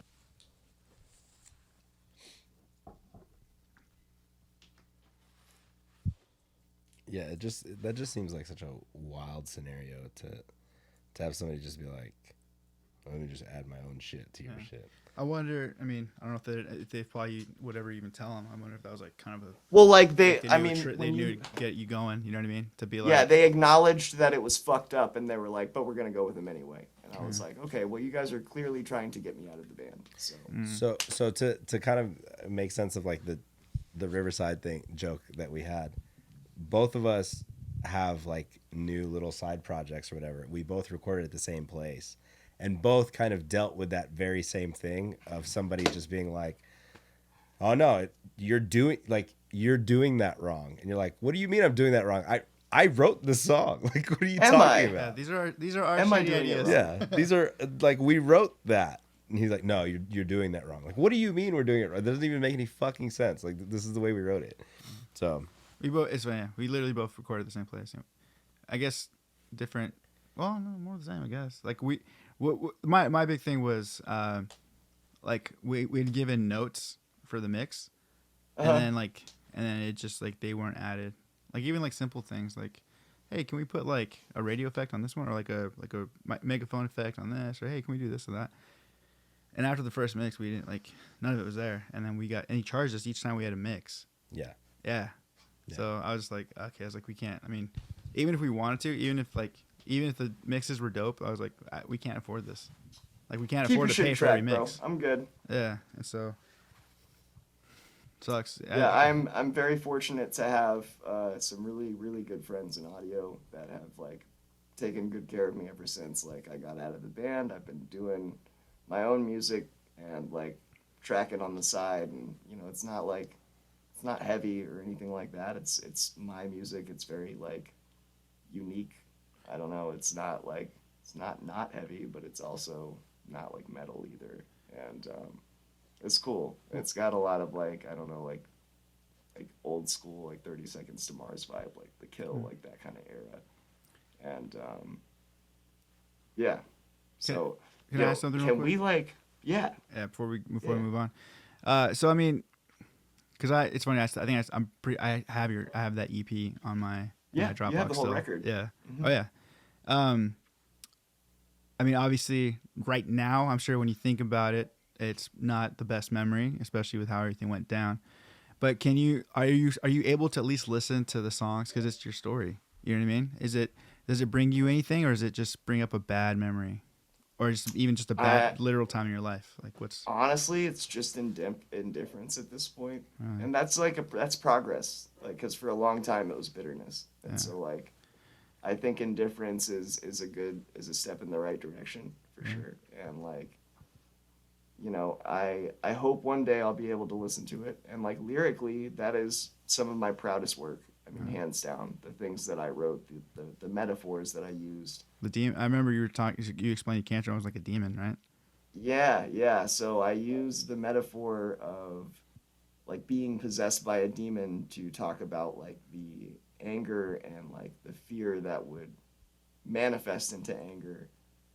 and like all of the trauma and shit that I was repressing, that just like eventually I snapped, and there was a lot of memory issues and stuff that I had at the end of my treatment because of all of the chemicals and all of the trauma and everything like that. And so it would be like I would have these like stints of just nothing, and when I would come back to being myself again, people would tell me I did this shit that I'd be like, I never did that. Like, that's bullshit. And like, that's weird that you would even try to say that to me. Like, and it was always true. You know, I always did it. And it was like being in a fucked up dream, you know, and like knowing that it's real, but not being able to wake up to be yourself, to like fix shit until it's all way, way, way burned to the ground. So I used this metaphor of waking up like in this just like destruction, you know, like every time I came to. And it was cool because in the record, this demon became like a persona of his own. And like there were these like underlaying like vocal, you know, takes of like the demon talking like throughout the whole fucking record. Like if you listen close enough, you'll be able to hear it like come about and stuff. And like it would accent like the moments of pure anger and stuff. Dude, one of the things that's like almost haunting from that is the phone call, the phone or the voice recording. Because I remember you telling me about That's probably that was probably the one thing that came out better than any other audio thing that we did. And every single track in between each track was like an interlude thing that we would make. Yeah. So for and that phone call, you want to explain that whole interludes? Can you kind of explain what the phone call was? Because when he was I yeah. remember you telling me about it, and I was just like, because I think you were asking me like, dude, is this too much? I Is was this like, cheesy? Is what I asked you. Well, I was like, for my answer to any, because we would talk, and I don't even know where you were in the process of a lot of stuff, but I was like, dude, if it's your life, it's not cheesy, you know? Yeah. And so, yo, hold that. I'm so sorry, guys. I have to go to the bathroom so bad. I'll be right back. 30 seconds. Dude, I mean, he'll go into it more, but like we'd have conversations. He'd ask me about some of these songs. He's like, dude, he's like, is this wrong? Like, I'm writing about something that's so specific to my life. Yeah. And but like, that makes sense though, because it's your life. It's you, like at that point, you're not writing this record for anybody else but yourself, right? You know, so. And it's so like, it's crazy. When he comes back, we can talk about more. But it feels like, it really does feel like such a shame that it's not out. Like these songs aren't more like being pushed out because, for one, like who writes? You know, only other person I can think of that's like had like a form of cancer that still performed and even had a little bit of it in the lyrics was Daryl Palumbo from Last Jaw. Mm-hmm. You know, and like I remember talking to him because he's like, well, like how many people have cancer? When I'm like, dude, well, it doesn't matter. This is like your story, and you get to like you have an opportunity to release it here. And like even if people you don't have to have cancer to understand what it's like to be going through something or experiencing something you can't control. Right. And yeah. So like I guess the idea and the concept of like truly getting your really getting your emotions out onto the record that you're recording is like something that you, I guess, you think about but you like kind of don't really think about. So like Martin just kind of like, so you the first two torture culture singles can't even talk. The first two torture culture singles that were put out were just like a rush job, like we had to get them out done, right? So we re-recorded both songs, and we re-recorded Burn, which of course was about the scenario that we both went through, right? And there's a part in there where like I was almost like rapping or like that like slow talking part. And so we're in the studio and I go to record that part and Martin goes, like he comes on the talkback mic and Martin goes, hey, how about instead of you talking that, like you get like angry, like you get really, really angry, you know? And I'm like, okay. And then so like I did it and then he goes, no, like I want you like screaming at the top of your lungs angry. I'm like, okay. So that part on the record now, when we recorded it, you've been to dance in the studio. Mm-hmm. The mic's set up here. I'm standing at the other end of the room. Like I backed all the way up, and I'm just like teenage anger screaming like at the top of my lungs. Producer Martin. Yeah. Hit up Martin to help produce your album. Martin with the cool shit. So, but yeah, like to me, I would have thought like, oh, like that wouldn't sound cool. And Martin's like, no, just like make yourself sound angry as fuck. Like just be mad. If you're mad, be mad. You know, I'm like, okay.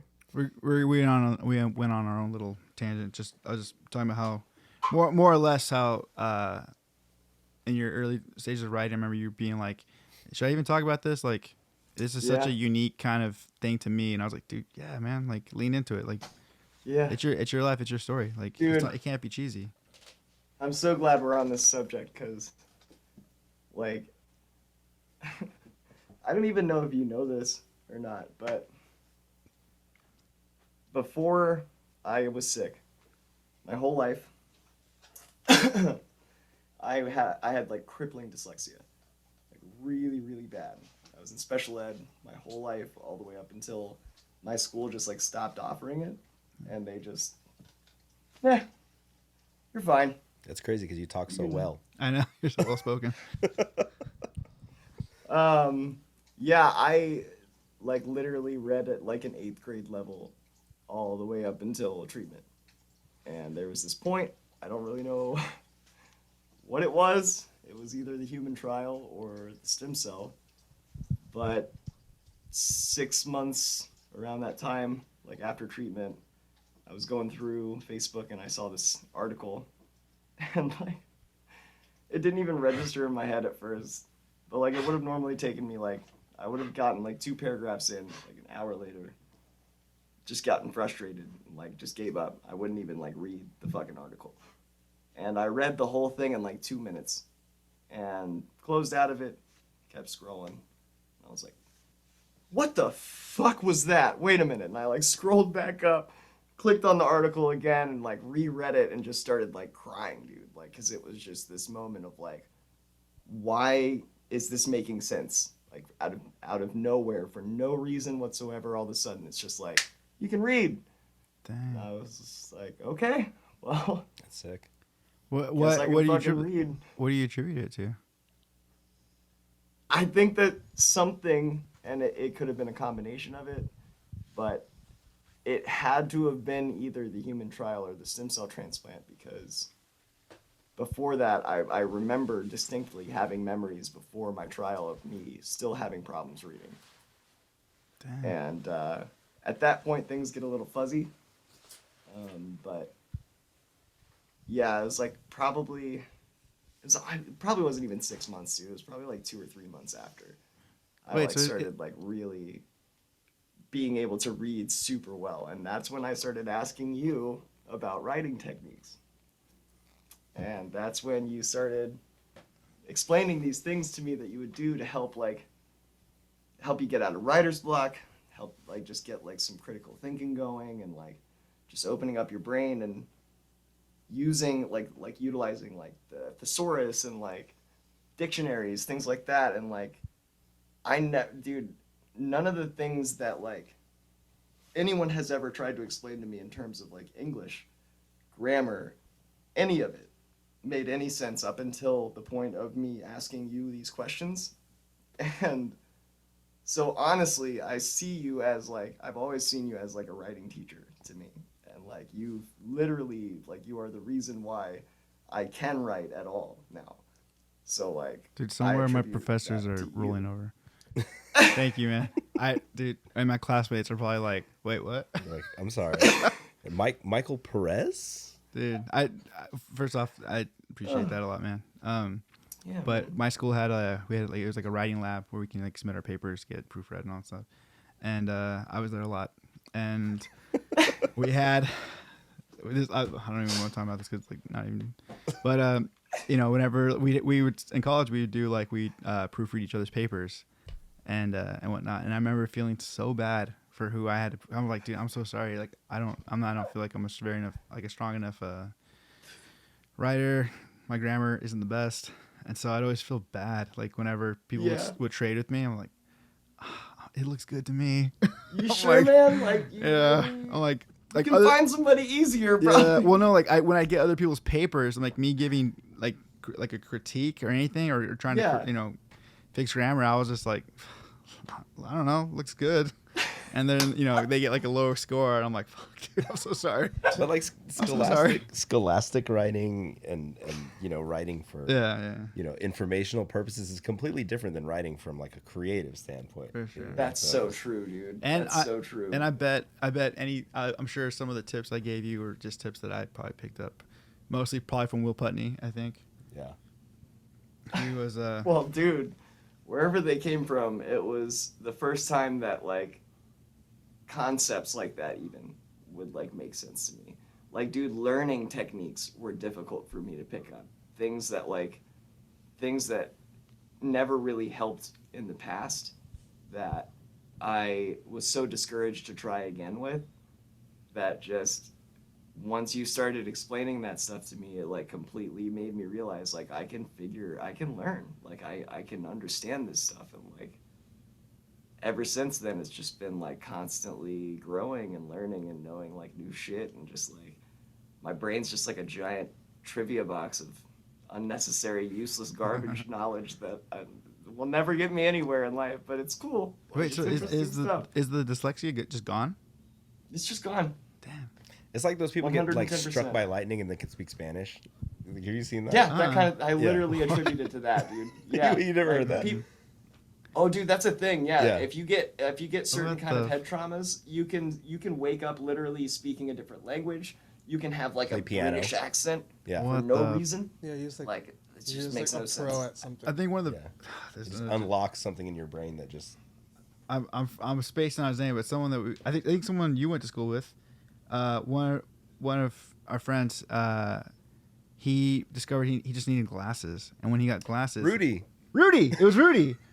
We had this friend of ours who like for years, Hold on, I'm so sorry, I have to pee really bad. for Yeah, years, yeah, like dude. for years and years and years, he never knew that he needed glasses. He never knew that, like, he just thought everything in the world was blurry, right?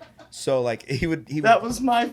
yeah, he would look at the early board years, and too. he was like, what's going on? And then like one day somebody was just like, you need glasses. He goes, what?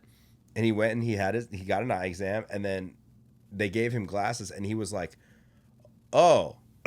Like I thought everybody just saw this way. Like I just thought that this was Dude. the way everything looked. And it So was just this luckily- random- Luckily, I got glasses. I was in the first grade. I made it all the way through fucking kindergarten without glasses. Holy shit. Blind as a fucking bat, dude. Yeah. I am legally blind. I have like -7 something. Are you in wearing each eye. contacts? It's yeah. Okay. Yeah. It's stupid, dude. It's just like there's no seeing without glasses or contacts. And my dad, one day I asked him, it was like right at the end of my kindergarten year, and I'll never forget this memory either, because I asked my dad what time it was, and he was like, "You're old enough to read a digital clock. Like, what does that say down there?" And I was like, and I had to get up off the couch and walk all the way up to the VCR just so I could be like, Yeah. "Oh, all right, yeah." And they were like, no. Yeah, we're going to the doctor. Yeah, that's not okay.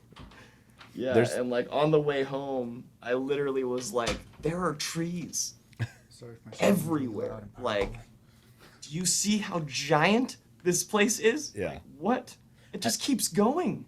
There's this video that's like been circulating around like Instagram and shit like that lately of this baby girl who gets glasses for the first time, and she's like Yes. she's an infant, so it's like have you seen it?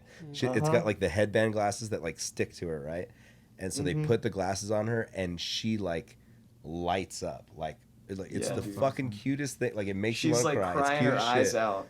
And she's She just doesn't walking want around. this stuff over her face, and she's like Yeah. she's like super nervous, and then the second they go on, she's just like, And like everything is just clear to her, and you're like, "Fuck!" What are you doing?" yeah. Oh God! if people knew the videos we sent to No, our inbox is unreal. I feel like I like that like, what Chris and like that thing where the videos we send, I feel like those are men We have posts. a group message between us and then Chris, who who's a friend of ours, and it's entitled "Frijoles and White Bread" because he's a big white guy, and and we just send like really masculine stuff back and forth. But then when it gets to like the emotional stuff, it's me and Mike send just to each other. We don't include Chris on it. Mostly like singing videos. Yeah. Or just like Dude. really touching, like Yeah, like, inspirational things. It's gonna make you cry. Thanks. Listen, add me to that group because I literally get those shits all the time, and I have no one to send them to. So I'm just Wait, like, the emotional or the man stuff? Yeah. the emotional ones Okay, for okay, sure. cool. Yeah, I Mostly- literally just saw this video last night of this whale that like saved a diver's life from a shark. I don't know if you guys heard. Oh about this. yeah. No. Yeah, this humpback whale literally like charged at this diver who has been a researcher of whales for like 30 plus years. She spent her whole life underwater and literally has never once seen or heard of an experience like this before. And she had a GoPro on when it happened. It's fucking crazy. And like the footage is very, very intense. A humpback whale is massive, and it has barnacles and stuff that grow on the edge of its fins. So if you get clipped by a fin, like that shit will cut you up. Like it's really sharp. Right. And so it kept like trying to tuck her under its pectoral fin for some reason, and like wouldn't stop trying to do that. And she thought that it was like him being aggressive. It was a male too. And when she was like at a distance, she was like watching two whales in the distance, and one of them saw her, and that's when he started charging at her. So anyway, after about 2 or 3 passes, and he gets like frustrated enough, he ends up using the tip of his mouth to like push her out of the water with his nose, and like literally surfaces her. And she's like, what the fuck is going on? Like tries to wave down her boat, like, hey, something's wrong. But before she can even do it, she's back under. And so about that moment, she turns and looks at his eye. And his eye, like, you know, whales' eyes are generally a little, like, squinted, you know, very relaxed eyes. This dude literally went from that to, like, this, and his eye, like, you watch the pupil, like, dilate, like, paper thin, just, like, doop. And it's not looking at her when he's doing it. And you're like, okay, something's going on. And she turns around to look in the direction that the whale was looking, and she sees the other whale coming their way. And the whale looks kind of weird, and it has its pectoral fins like straight down, and its tail is going from side to side instead of up and down. And then she realized that it was the largest tiger shark that she had ever seen in her life, and it wasn't a whale at all. And it was coming at her full speed. And at that point, the whale had basically been like, okay, that's enough, and picks this bitch up on his back and surfaces her, riding on his back, and swims her to their boat. And she just walks off of the whale's back onto the boat. Fuck. And the whale just starts like celebrating and shit and like fucking doing dives, blowing water out of its blowhole. 1 year later, it came back. Exactly 1 year and like 13 days later, the whale came back, and she said that she had like been at these islands for 30 years and has only seen 2 whales ever return to that place. She's never seen the same whale twice, more than 2 occasions. And this dude came back and spent like an hour with her out in the water. And like literally there's like a shot of him like laying vertically out of the water, holding her up with his fin, and she's just like hugging his fin, and they just like laid like That's that. so fucking cool. Like, I was bawling like a baby back bitch, dude. I was just like, Yeah, you can be part of the group. yeah, yeah, you're in. You're in. this is the best shit I've ever seen. It's like a big dog. Like, Dude, yeah, it's funny. I mean, that's not funny, but it's just awesome. it's just powerful, dude. Like the fact that, for one, like the whales like show such like altruistic like behaviors towards species that are not their own, which is so wild, dude. Like that whole concept in general, like that they want to protect and do right by like other beings. That's just so beautiful to me. I love it. All right. So where were we? Okay. I think let's what I think let's talk about, because we're going on almost 2 hours. Are we really? Yeah. So let's do this. I want to talk about like what was the feeling and emotion after that third time that you you know like when they're like, okay, yeah, you've beat this. You know what I mean? Like you're Yeah, yeah. So what I will say is, when it came back the second time around, and I'll make this part quick, just because it is kind of wild, the slope and slants of each time it came back and their demeanor with each time it came back. But the second time around, it was like, hey, we did a scan and it looks like, it's back and it's coming back pretty hard. So we're gonna try and hit this and nip it in the bud and get it as clear as we can. And like, since we know that it's gonna come back, we're gonna have to like grab stem cells like the second you get cancer free. Like we know that it's gonna come back, so we need to like get those stem cells from your body so we can freeze them and then make sure that like that is there ready, at the very least. And unfortunately, it a lot of shit happened the second time around, and like with like the hospital I was supposed to get checked into, and I never got a call from them for like weeks, and never got a call. I was told I was going to go in on the 29th, and I didn't even hear from them until January 13th and like I was supposed to go in the 29th of December for my stem cell. I was leaving voicemail every day to one lady. It's not like I was like having to go through a phone system. I was calling one lady directly. She would not answer. And finally, the 13th comes around. She calls me and is like, hey, like you go in on the 15th, like everything's set up.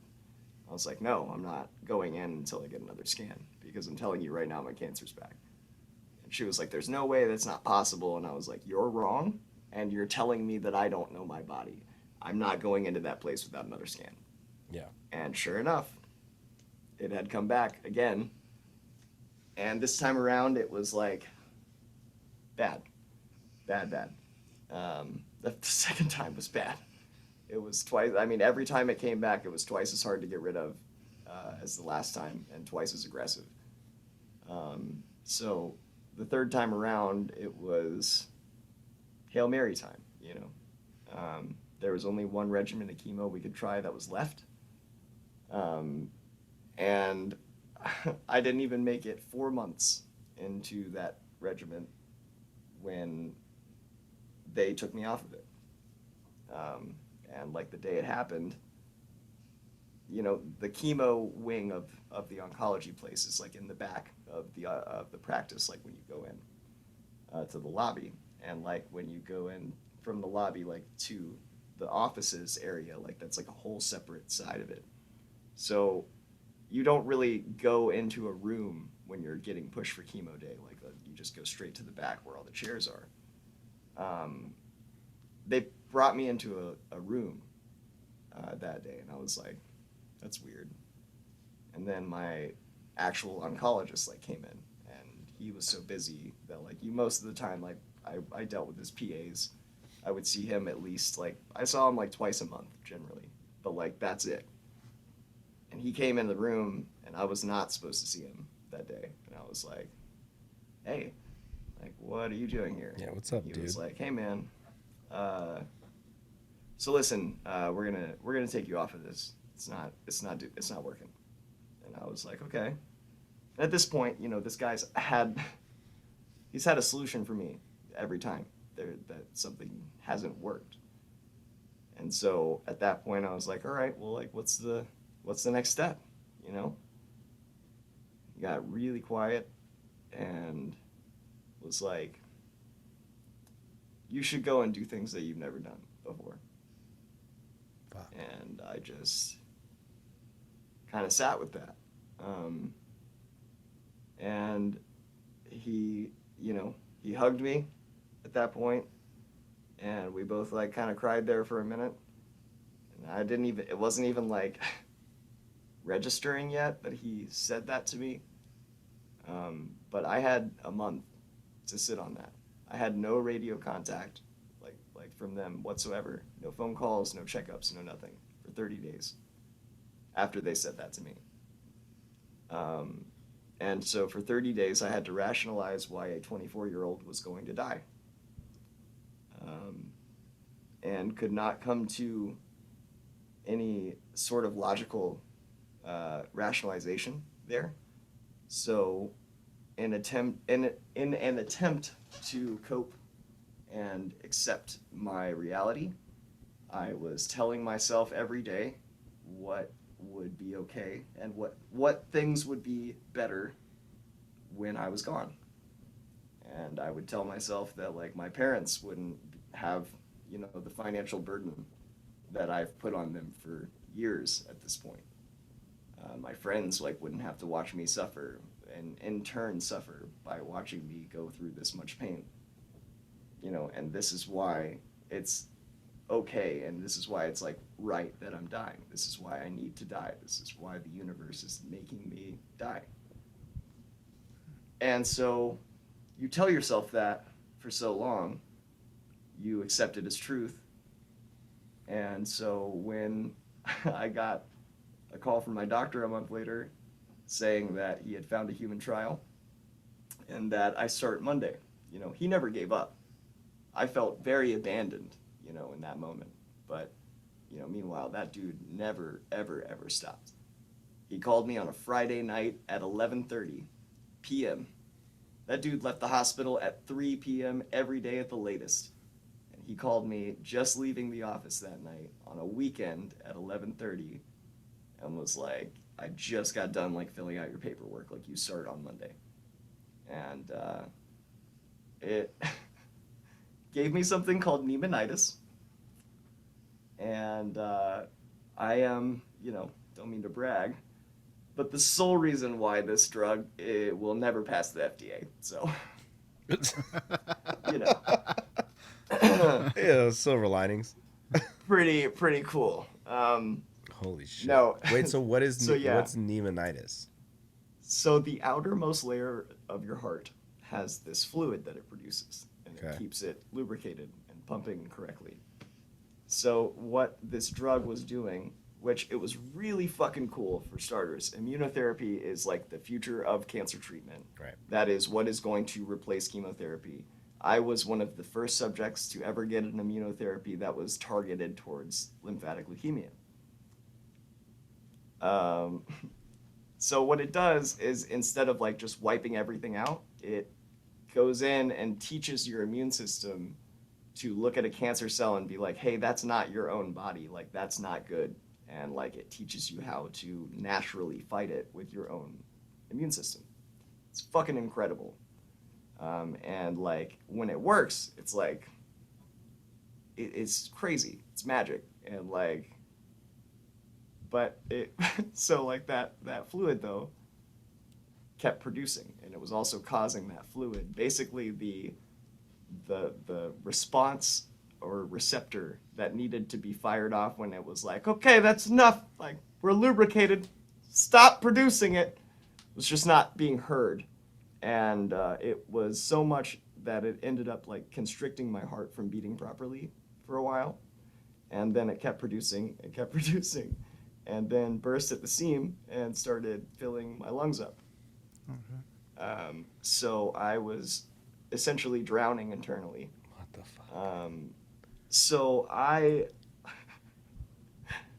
knew that this was the only treatment left, you know, and like there was nothing else. That I already had a month of them like just looking for this.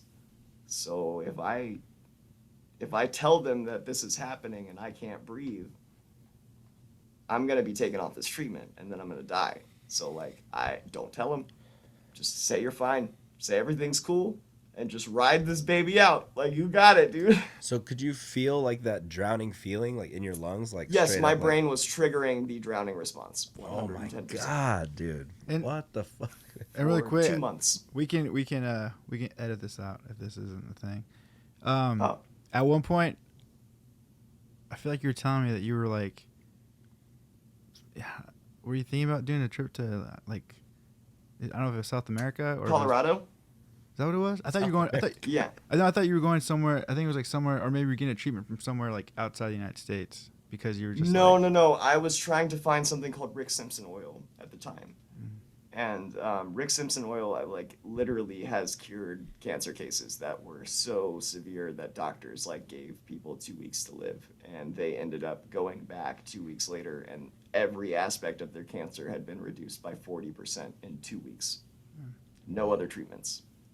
So, that dude is obviously not very liked, right. that man and his methods. So they're next to impossible to find for obvious reasons. And if you're not like a grower or a farmer, like you can't make it yourself. So it's just, it was something that was like I have to at least try to find it once. Mm-hmm. And it was so next to impossible to try and find while I was in a recreationally like legal state that I kind of gave up on it at that point. It's Rick Simpson oil. If I Google this, is the FBI gonna like kick down my door right now? No. There's actually a documentary on, I think it's HBO. It's called A Race for the Cure. Okay. And it is all about Rick Simpson oil and shit. It's really cool. I remember you. I hate to interrupt. I'm gonna take off. Yeah, buddy. So I have to get to work pretty early in the morning. But I just want to say it was nice talking to you. And I love you, dude. I miss man. you. I'm happy you're still here with us. And Yeah, man. this is really cool. Yo, hey, before you go, to hear it from me directly, this past September marked me officially in the cured status. I am no longer like even considered like in remission or anything. That's I am awesome. officially cancer-free. So just through and this through. past September? This past September. Fuck, That's yes. cool, man. Sick. So Hell yeah. I'm really happy to be back and like feeling myself again, and like I can't wait till you guys come back through. It's gonna be a good time. Cool, man. Hell yeah. Well, let's go talking to you. But these guys will It's still good talking be to you here too, buddy. later. Love you, bud. Later. Get home safe. I shall. I love that he has that red mic. Or that. Later, more time. the clown nose. Yeah.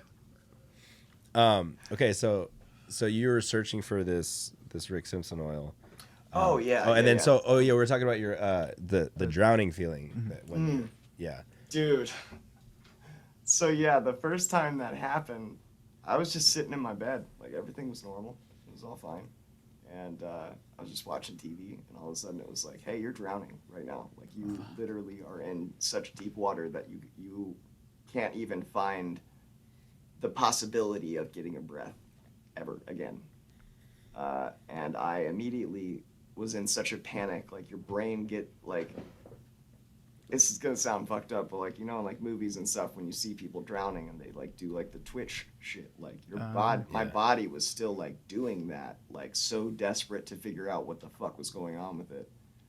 And I was in such a panic, I like straight like Hulk Hogan like ripped my fucking shirt off, like, and like was screaming for my parents. They didn't know what the fuck to do. You know, obviously everybody's freaking out. And they call my oncologist's like emergency line, and the emergency nurse literally was like, hey man, like if you can't breathe like this, you need to come in right now. And all of a sudden, the second he said that, my hyperventilating stopped. Everything stopped. And I went, no, I'm good. And I just hung up on him. And immediately started hyperventilating again. Is it just because you didn't want to be like kicked out of the or removed from the treatment? Is that why? Yeah, no. Okay. If they like, I knew that if I was having issues breathing and it was because of the trial, then they would take me off of it immediately. So like that wasn't really an option. What did you say? You just had like. Oh, it was just I was panic just saying attack? it was anxiety. I was Okay. telling everybody, including myself, that it was just panic attacks and like everything was fine and I'm fine and. So then, do you tell them this shit later, like after the treatment's done? Like, yeah, by the way, I was Fucking drowning. Homie, it didn't get to that point. Okay. It got to 2 months, and then at that point, have you guys ever like almost like passed out from standing up too fast? You know, like that Yes. feeling of like getting like a head rush, Yeah. and you start seeing dots and shit, right? So you know how like if you lay back down or you sit down or something, that goes away, like, you know, like that's how you get rid of it. Well, what happens when that's happening while you're laying down in bed? Fuck. Yeah. I was like, oh, that's not normal. And so obviously my dumb ass was like, well, it's fine, dude. If you're laying down and it's happening, and like when you're standing up and it's happening and you have to lay down, just stand up. It'll be fine. That's how you gotta fix it. I stood up and immediately collapsed, just all over everything. And at that point, it was like, yeah, I should probably go to the hospital. This is not good. Things are not good right now. They're like, something's happening. So, it has nothing to do yeah. with the treatment. Yeah. It has nothing to do with Yo, treatment. I It's am something straight else. up not having a good time right now. Like, Bro, this is not So- treatment related. yeah, no, for sure. Like, it's just anxiety, but like this anxiety is making me like lose consciousness. It's weird. Right. It's overwhelming anxiety, and I just keep So- passing out. You know. My family was at the beach at the time, and like 2 hours away from my house. And my girlfriend at the time, who was from Pennsylvania, this was her first time ever coming to North Carolina, ever meeting my family. And so she drives us from the beach house to my house. We stay the night there with my dogs. I wake up in the morning and take a shower. And I knew that Steph like had no idea where anything was, and it was going to be way too difficult for her to find it like quickly and efficiently. So I knew I had to drive. And I was like, all right, I got to take a shower. And like that was the only time I would ever find relief is like with the heat from everything, because it would open up my pores and my lungs, and like I was able to get oxygen in like more than just like natural like breathing and shit. Like it was like coming in through everywhere at least slightly. So like it was some form of relief every time I took a hot shower. So it was just this moment of me like hyping myself up in the shower, just like face first in hot ass water, just like, all right, you can do this. You got it. It just, all you gotta do is get there. Okay. And I got there, and we get in the lobby. And again, dude, I can't emphasize this enough. If anything would have been different, especially in this scenario, I would be dead. If the nurse that was standing at the front desk was not there when I walked in, I would have died in that lobby. Like, real talk. I walked in, I looked at Steph, and I was like, go sit down, I'm just gonna check us in, like, everything's fine. Babe, it's all I'm good. fine. Shit. And so she goes to sit down, and I walk up, and this nurse, Ashley, who I was very, very, very close with, she was always working in the chemo department, and, like, she would always, like, push the chemo with me, and, like, we got mad close because of that. And so she looked at me and was like, what are you doing here? And also, she had never been up there, ever. Like, the 2.5 years that I had been getting treatment at this place, never once did I see her at the front, ever. I never saw her there after that. I had only seen her up front that one instance. And to this day, that's still true. And I looked at her, and I couldn't even talk at that point, dude. Like, I used the last of my talking strength to tell Steph that everything was fine and to go sit down. And I was just like, I ain't got nothing left. So I'm just mouthing to her like, I can't breathe. And she looks at me and is like, come in the back right now. And she pulls me in the back, puts an oxygen tank on my face, like she puts an oxygen mask on my face, and starts checking my O2 percentage. I don't know if you guys know what like O2 percentages are. Yeah. But when you're at a, like, normal is 100%. Like, that is like always what you're at. If you're at 90, I would say even like 95 to 94%, you're having trouble breathing. Yeah. When you're at 90%, you're going to the hospital. 85, generally you're unconscious. My O2 levels were at 30%. Fuck. Dude, that's... Which is the O2 remnants of a corpse. Yeah. Within about 30 seconds, I had about 12 doctors in that room barraging me with just so many questions. Like, what the fuck? How are you here? How are you talking to us right now? And I was just like looking at all of them like, I drove here. I don't know. Like, what? I don't know.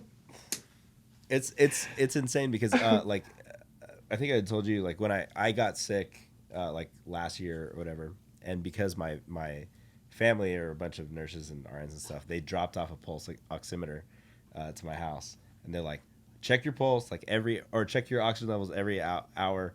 If it ever dips below 96, fucking call us immediately. Yep. Or just drive your ass out. So like that's 96. So if you're in the 30s, 30%. that's insane. Like that's just Basically dead. Yeah. You're dead. Yeah. Dude. No, yeah. I literally at that point I was like essentially dead. I Hey, would have there's your died noir within vibes. seconds if she didn't. Yeah. If she didn't give me that oxygen mask though, I would have I would have just dropped because like my body just had nothing left. My lungs were so full of fluid that like there was no room for me to take in breath. And I was breathing fine. That's the fucking worst part, is that my ability to breathe was not affected. So I was just taking in breath after breath, and it just wasn't doing anything. So basically, at that point, I have all these fucking doctors like barraging me, interrogating me, and my doctor takes one step into the room. He's not even in the room. He's at the doorway, and all of these doctors just part like the Red Sea, dude. And this motherfucker's just giving me this like, you stupid motherfucker. Like, I know this has been going on longer than like a day. Like, what the fuck? And I just kind of give him that sitcom like, that's our Jeffrey, like, you know. And he was like, you're admitted. Like, you're not going anywhere. What the fuck? And I was like, I don't know. I can't really breathe. You know what it is? Like, I just thought it was anxiety. And Jeffrey, cut the shit. Cut it out, Jeffrey. And so here's the crazy shit, though. So I had my lungs and my heart drained for 5 days straight. Just had tubes going through my stomach.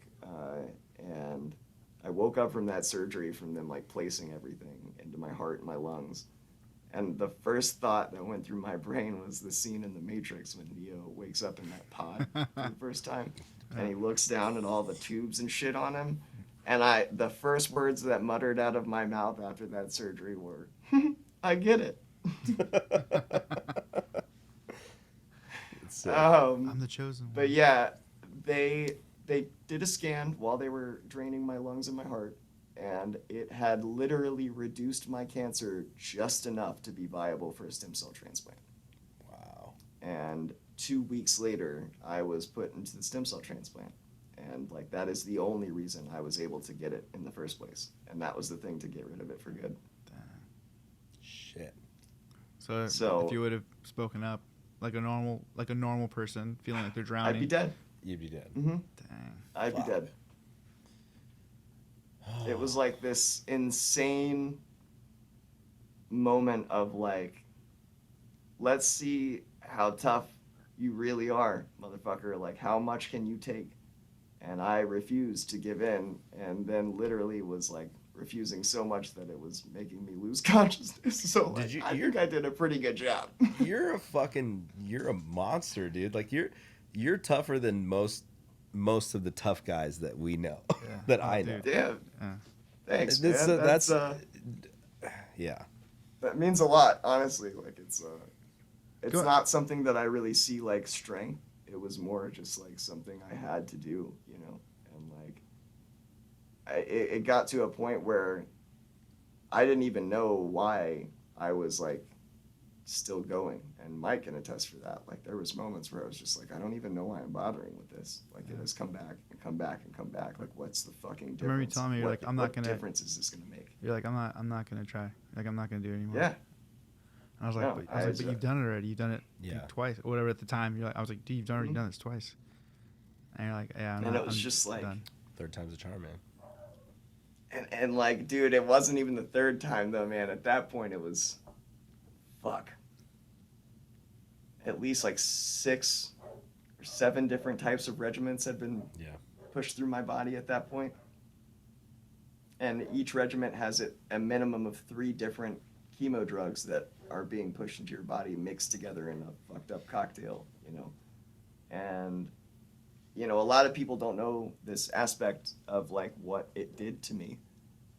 But I lost 60% of my upper jaw from chemotherapy. Really? My teeth were caving in on themselves to the point of, and like there was nothing wrong with them. It was literally like the bone integrity was so fragile at that point from the chemo because I had bone marrow based cancer. So a lot of that was aimed at my bones. My teeth just couldn't handle it. My jaw couldn't handle it.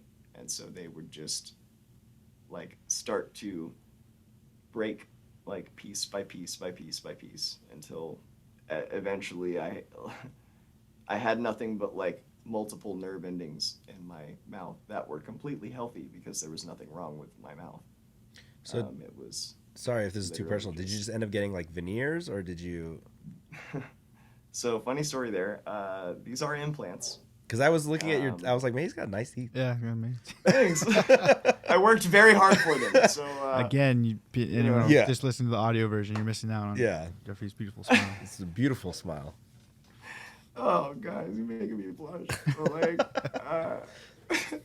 So yeah, no, like I went to dentist after dentist after dentist trying to find someone to help me with this, and like, you know, obviously you need a special type of surgeon that is like specialized in placing implants, especially implants that are full appliance implants. Like that is way harder and a lot more invasive than just like replacing one tooth with one implant. Like that's that'll take a day, not even like an hour, you know. But to do your entire mouth, upper and bottom, like jaw. And I mean, my teeth on the bottom were really badly affected too, but luckily like my jaw, my actual like bottom jaw stayed pretty intact. I don't really know why that is, but it was just the way that the chemo was like being pushed into my mouth. But your mouth is the warmest part of your body, so that's where the chemo travels. It's like there was certain drugs, especially where as it was being pushed, I actually had to eat like cold shit, like ice cream, popsicles, ice cubes, like anything I could keep in my mouth to keep my mouth cold, to try and prevent those drugs from just going straight there. It was annoying as fuck. So I mean, so I said since September you're good. 100%. Do you know if like, are your taste buds different? Is smell different? Is it like, have you noticed anything that's like, you know what I'm trying to say? Like, Yeah, no, I get what you're saying. I don't think that I've had, well, actually, have your taste changed? Like, is there things that you used to not eat and now you do, or vice versa? It's funny because I used to be so picky, dude. Like, so picky. I'm still super picky, to be fair, but like way less. You know, I'm a lot more open-minded and willing to try things than before, like by a long shot. And I think a lot of that actually ties into, like, I don't know, I can't really feel burns super well anymore after, honestly, the bone marrow biopsies were what caused that. I think that, like, my pain receptors experience, like, such a high level of pain that, like, certain things just don't click right. Like everything? Like nothing can hurt you? Yeah. Like, dude, hey, you're on fire. Yeah, that's fine. I can still feel like my skin, like obviously like the damage is still there. Mm. It's just that I don't feel pain the same way. Like I still like especially if I get burned, I can literally feel the blister forming in my finger, but it does not trigger any pain response. It's just like, huh. Which is insane to me. Let go of that. Like, yeah, you know, and like aspects like that, I have to have food like thermonuclear or hot now when I eat because I hate cold food and I've always hated cold food. So like now that I can't really feel like heat super well, I just have to like cook the fuck out of everything that I eat just to feel it like a little bit warm. And it's like, yeah. But it's actually kind of awesome because when food's like freshly out of the oven and shit and no one else can eat it, I'm just like... Pretty good. It's dope cookies. That's definitely not me. I'm the one who I'll wait. I wait until I'll talk or something while my food calms down. Oh, dude. I even hate you microwave stuff and then you let it sit for a while because it's too hot after you microwave it. Well, like when I get fast food, for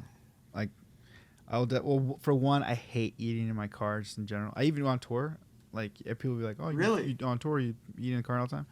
If I don't have to, I won't, or I'll just like save it and wait till I get to the venue, whatever. But Yeah, any fast food I get now, like I'll definitely just wait until I get to my house and see it then. It's Dude, even to a you point wanna where know- if you're in the car with Oh, him and you go to the drive-through, and he'll hand you the like. Normally, people hand you the food. Mike will like purposely put it away from you so that you don't eat it in his car.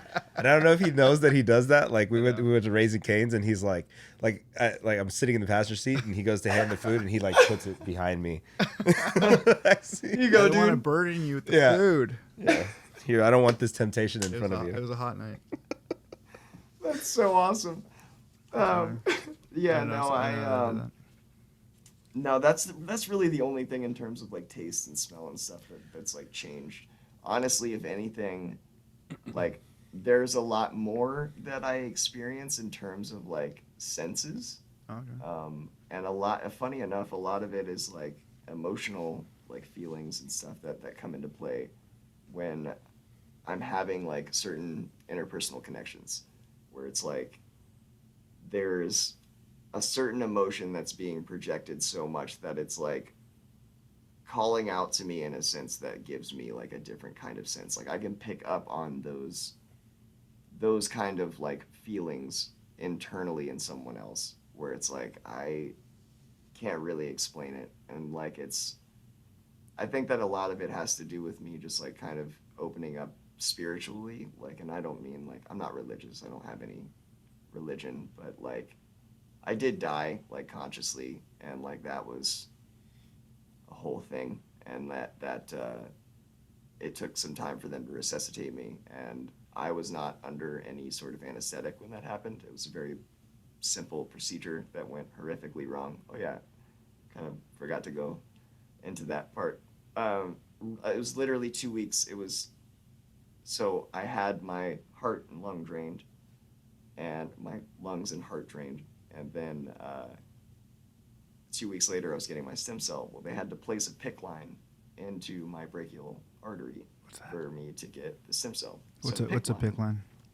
A PICC line is 6 feet of IV line that they feed through right here in your brachial artery, and they push it all the way through all the vein passages and shit in your chest to where it is a direct link to your aorta artery. So for So anyone that who it- didn't see that, just the audio, Yeah. it's from his bicep that goes from his bicep basically to your heart, your chest, or Yeah. Yeah, it goes all the way through all the vein passages in your heart to directly, like one of the main arteries connected to your heart. And the so, main like, aorta. if your body is shutting down and is like in desperate need of certain medication, like that will definitely save your life. They put it in there, and it gets distributed everywhere, like instantly. So it's definitely like a life-saving thing for sure, and it's super simple to be placed. You know, the one rule that you have to abide by the whole time, because you're awake when they put it in. It takes no time. It doesn't hurt. It's very basic. And like, there's not even a doctor in the room when they're putting that in. It is like literally just nurses. Like they don't need a doctor to set that. So these 3 nurses are doing it for me. The one rule that you have is to keep your shoulders back on the operating table at all times, because if you bring your shoulders up, or if you try to sit up from the table, you could crimp a vein in your chest and have the line like puncture it, because like it's not in the right situation. So basically I had a biopsy done like directly under my sternum right here, like early on in my treatments, and it created a wall of scar tissue underneath my sternum. So when they were pushing the line, they had 6 inches left, and it hit this wall of scar tissue and wouldn't go through. And scar tissue on the inside is very sensitive shit, so like it hurt like pretty bad. They were just like jabbing me with a fucking stick, basically, like in the scar tissue, and I'm like, hey, like, ow. Hey, can you stop? The fuck is that? And they're like, have you had a biopsy there or anything? And I was like, yeah, I have. And they're like, oh, it's scar tissue walling. And I'm like, probably. what does that mean? I don't understand. Like, what, okay? And so the guy, I'll never forget this, and I feel so bad. I almost kind of deserved what happened next, because I was totally just such a dickhead to this guy. But he was like, you know, we're going to try and push one more time. And if we can't get it, we're going to have to go in through your other arm, you know? And I looked at him dead in his face. I may as well just like grabbed his fucking collar of his shirt and like brought him in, because I was just like, well, you better fucking get it, because I'm not sitting here for another 45 minutes. He got it. Nice. He got it real good. Sorry, bud. And it went straight through that wall and actually went way too far and like hit my heart. Like it like actually physically like hit my heart. And I felt very, very vividly my heart fail and shut down. And I was trying to tell them, but did not have enough time to tell them, and I wasn't able to speak in that moment. And so all I could do, and your shoulders, remember, before I go any further here, my shoulders had to be pinned back on that table at all times. Mm-hmm. So I was laying down flat, right?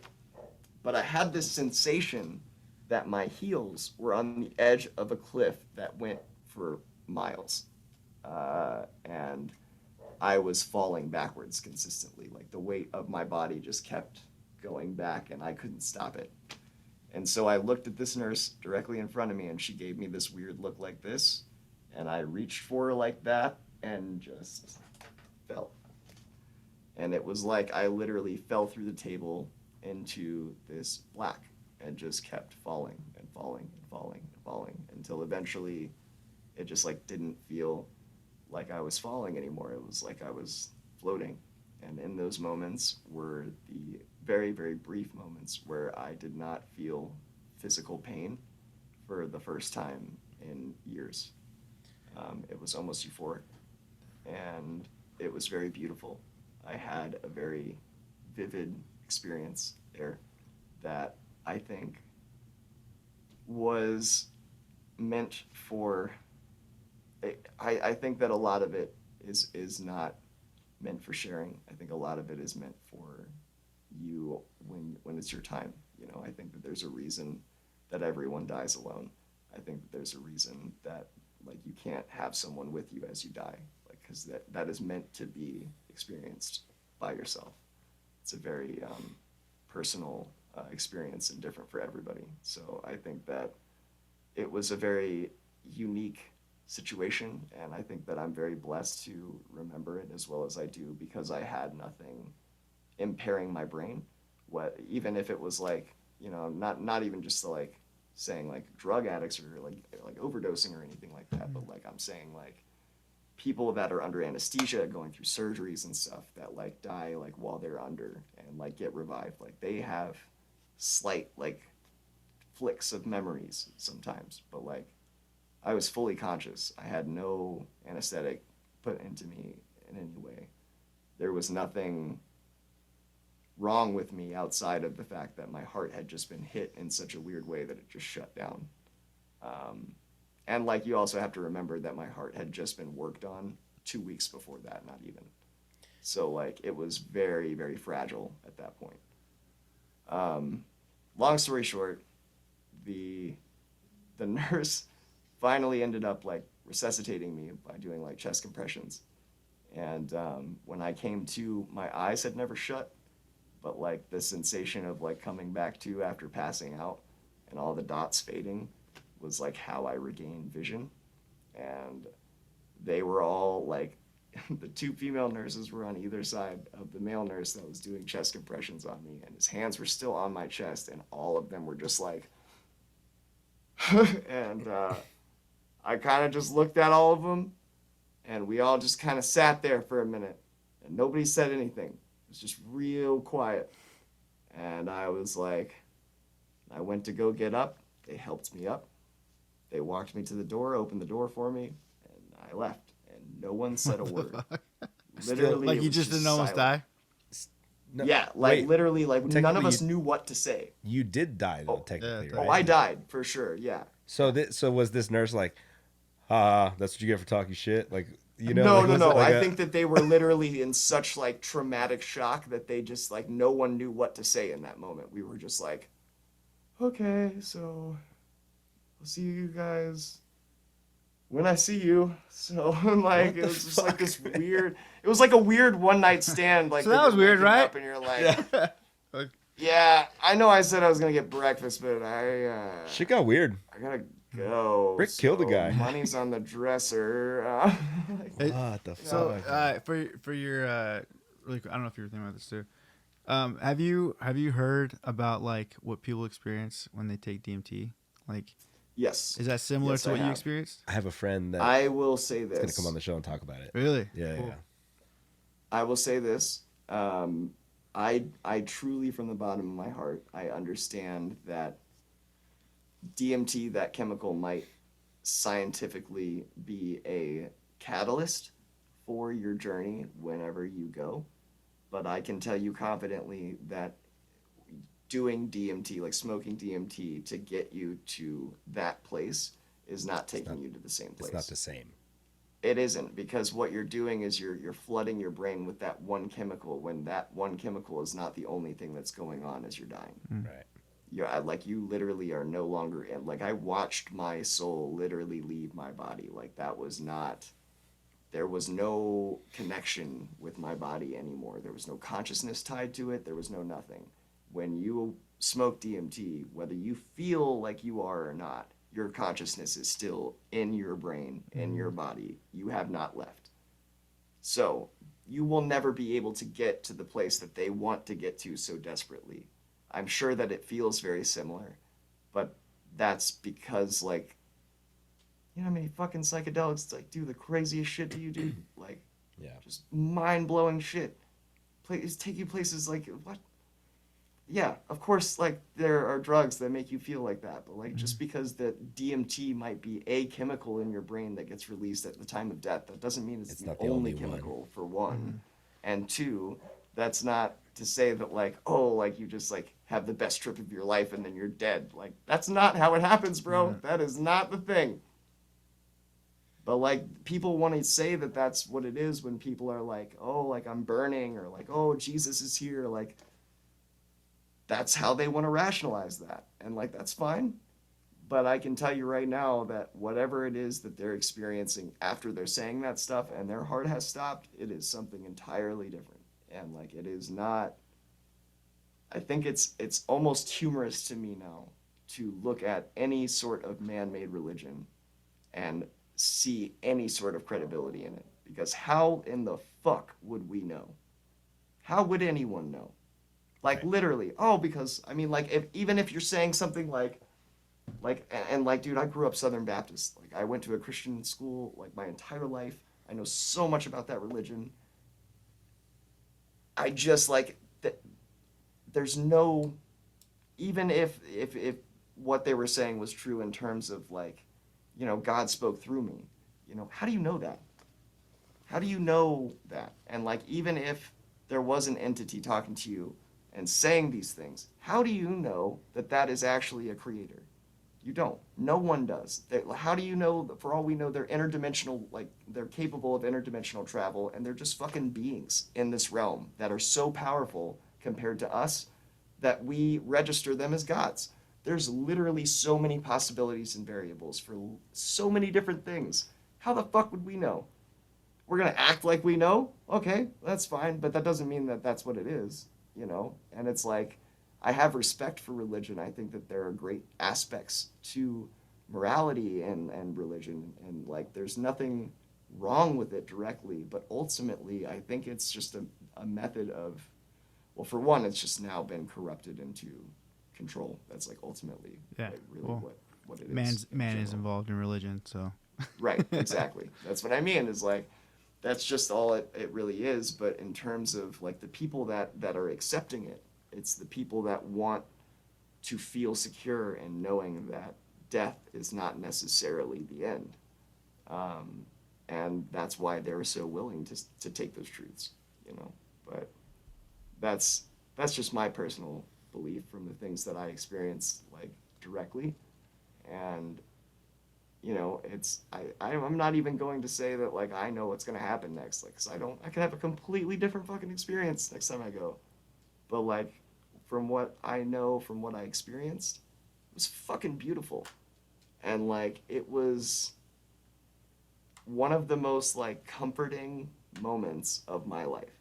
Because whatever it is that I met there, like made sure to, and I mean, dude, like you have to understand, like communication is different. Like everything is different. You don't have eyes or a mouth or ears anymore. Like you can't see, you can't speak. Like everything is done through feeling, everything is done through touch, and like it's all like that's how communication is. And whatever it is that like was with me, the first thing that it wanted me to understand was that like everything was going to be okay. That was the one driving feeling of comfort that would not leave no matter what. And I felt that the whole time. When I came back, it was just like this, what the fuck was that? Because it wasn't a dream, that's for sure. It was just as real and vivid as 3 seconds ago when I was laying on an operating table. And it's just as real as 3 seconds after, to me. I don't even know how long I was actually dead, but like however long I was out. And you know, that time was real, and like I remember all of that very, very vividly.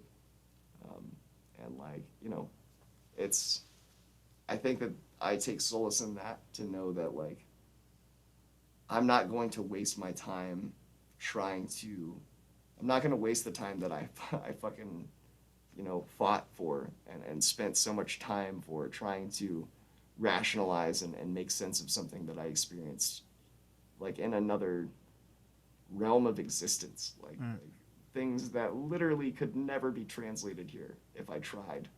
I'm not going to waste my time trying to figure that out, like, because that's not why I fought to live. If I wanted to do that, I wouldn't have fought. Like, I would have just gone, you know. Right. It's like the concept of God. I think it's funny when people try to like if God is truly what a God is, and it's like something that's out of space and time. Yeah. Like, how could we possibly begin to understand it? Yep. You know? So it's just funny when people try to like whatever religion people think, or whatever. It's always funny when people are like, they give you like an answer for what they think it is. And it's like, this is an absolute truth. Yeah. This is definitely what happens when I die, and I know that to be fact. Okay. That's cool. Like, how though? Like, because whatever method you know to be so confident in what happens after you die, I want to know it. Like, I need to know, because that shit's cool. And it's like, you have a lot of faith in this thing that you really have no idea about. Like, why? It's basically, I don't know, man. That's what I mean. Is like, they're so desperate to know what it is that they'll just like believe the first most logical thing that makes sense in their brain. That's why I like. Oh, that must be it.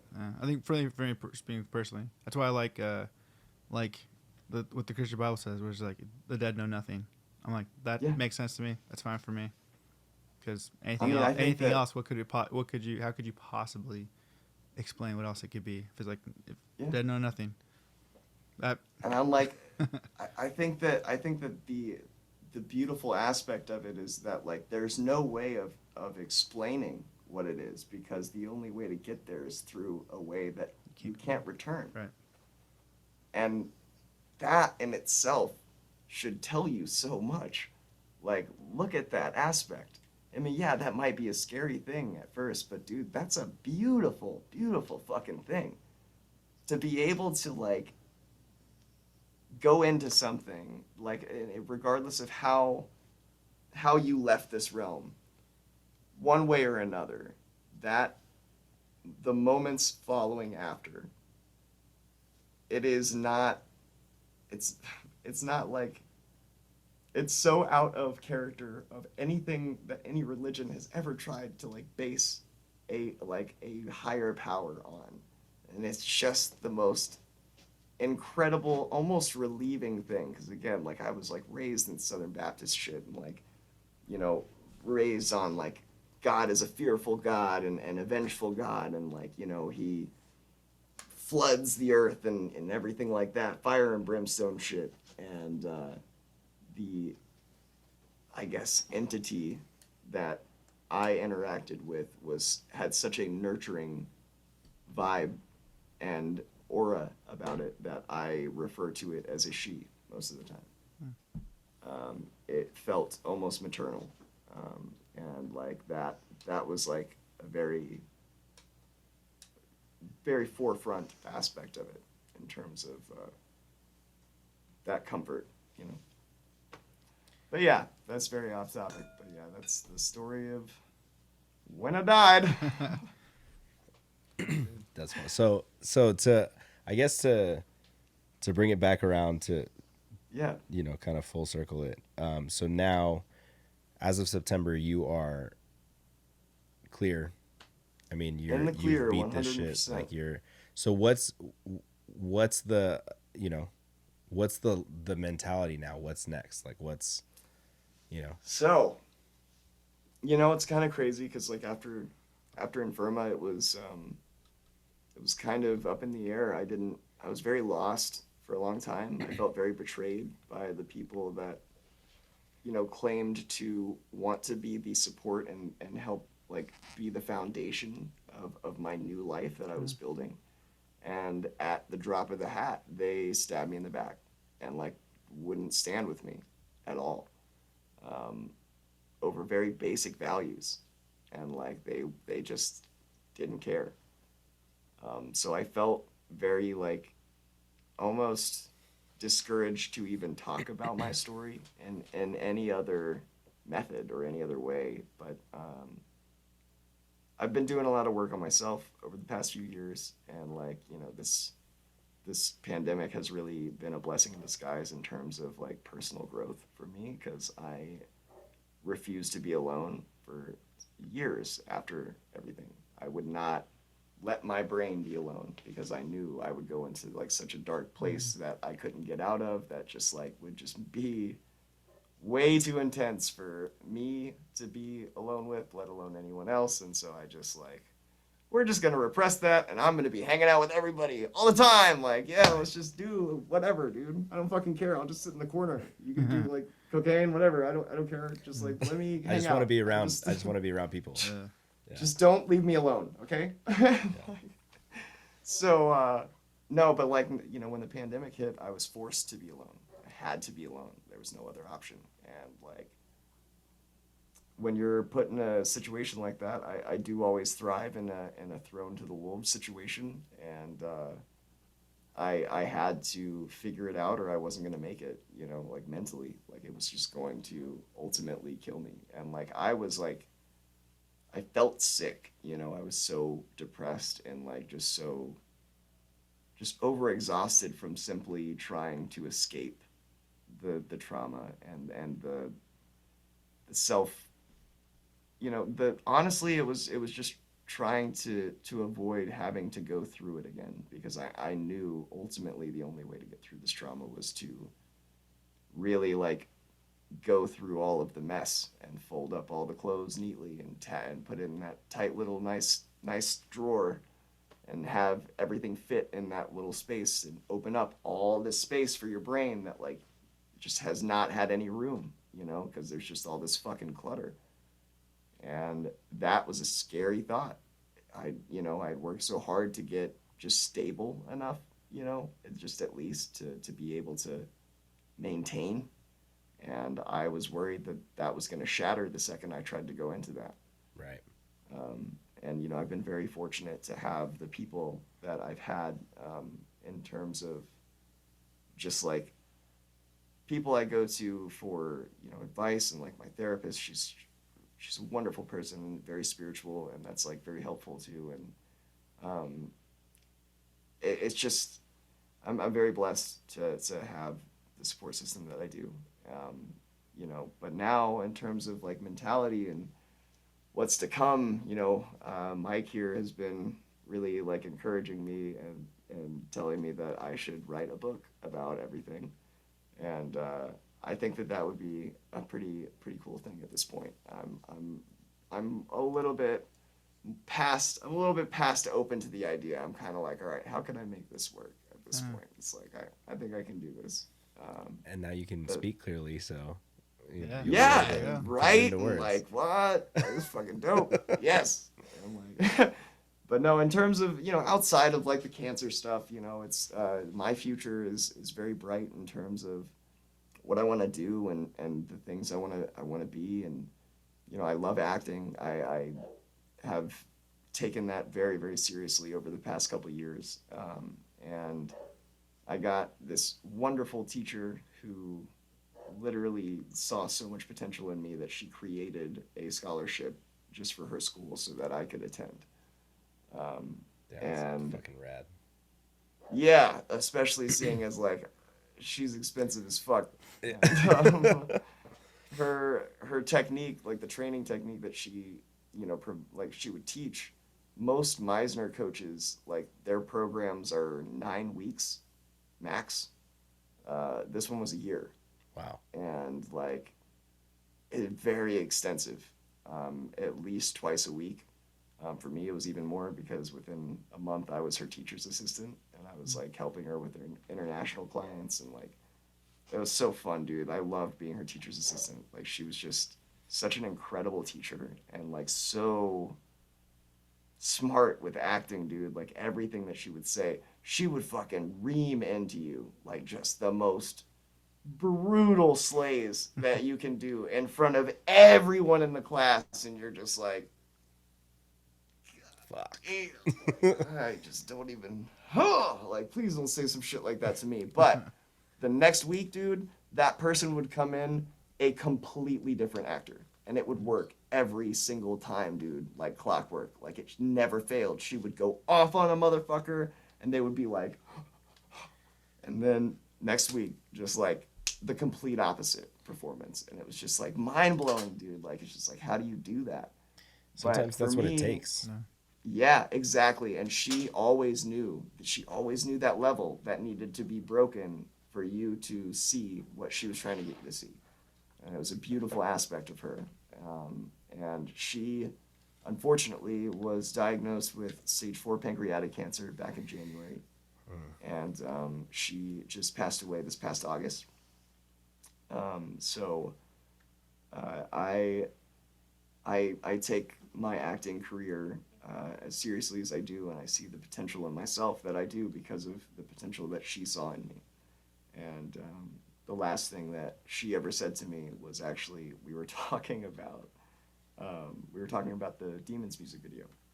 She asked me to stay after class one day, and I was like, okay. And she was like, it's fine. It's not a bad thing. I was like, oh yeah, for sure, absolutely. Okay, What's up? sick. And she was like, I just want to let you know that I hope it's okay, but I sent your music video to a couple friends of mine.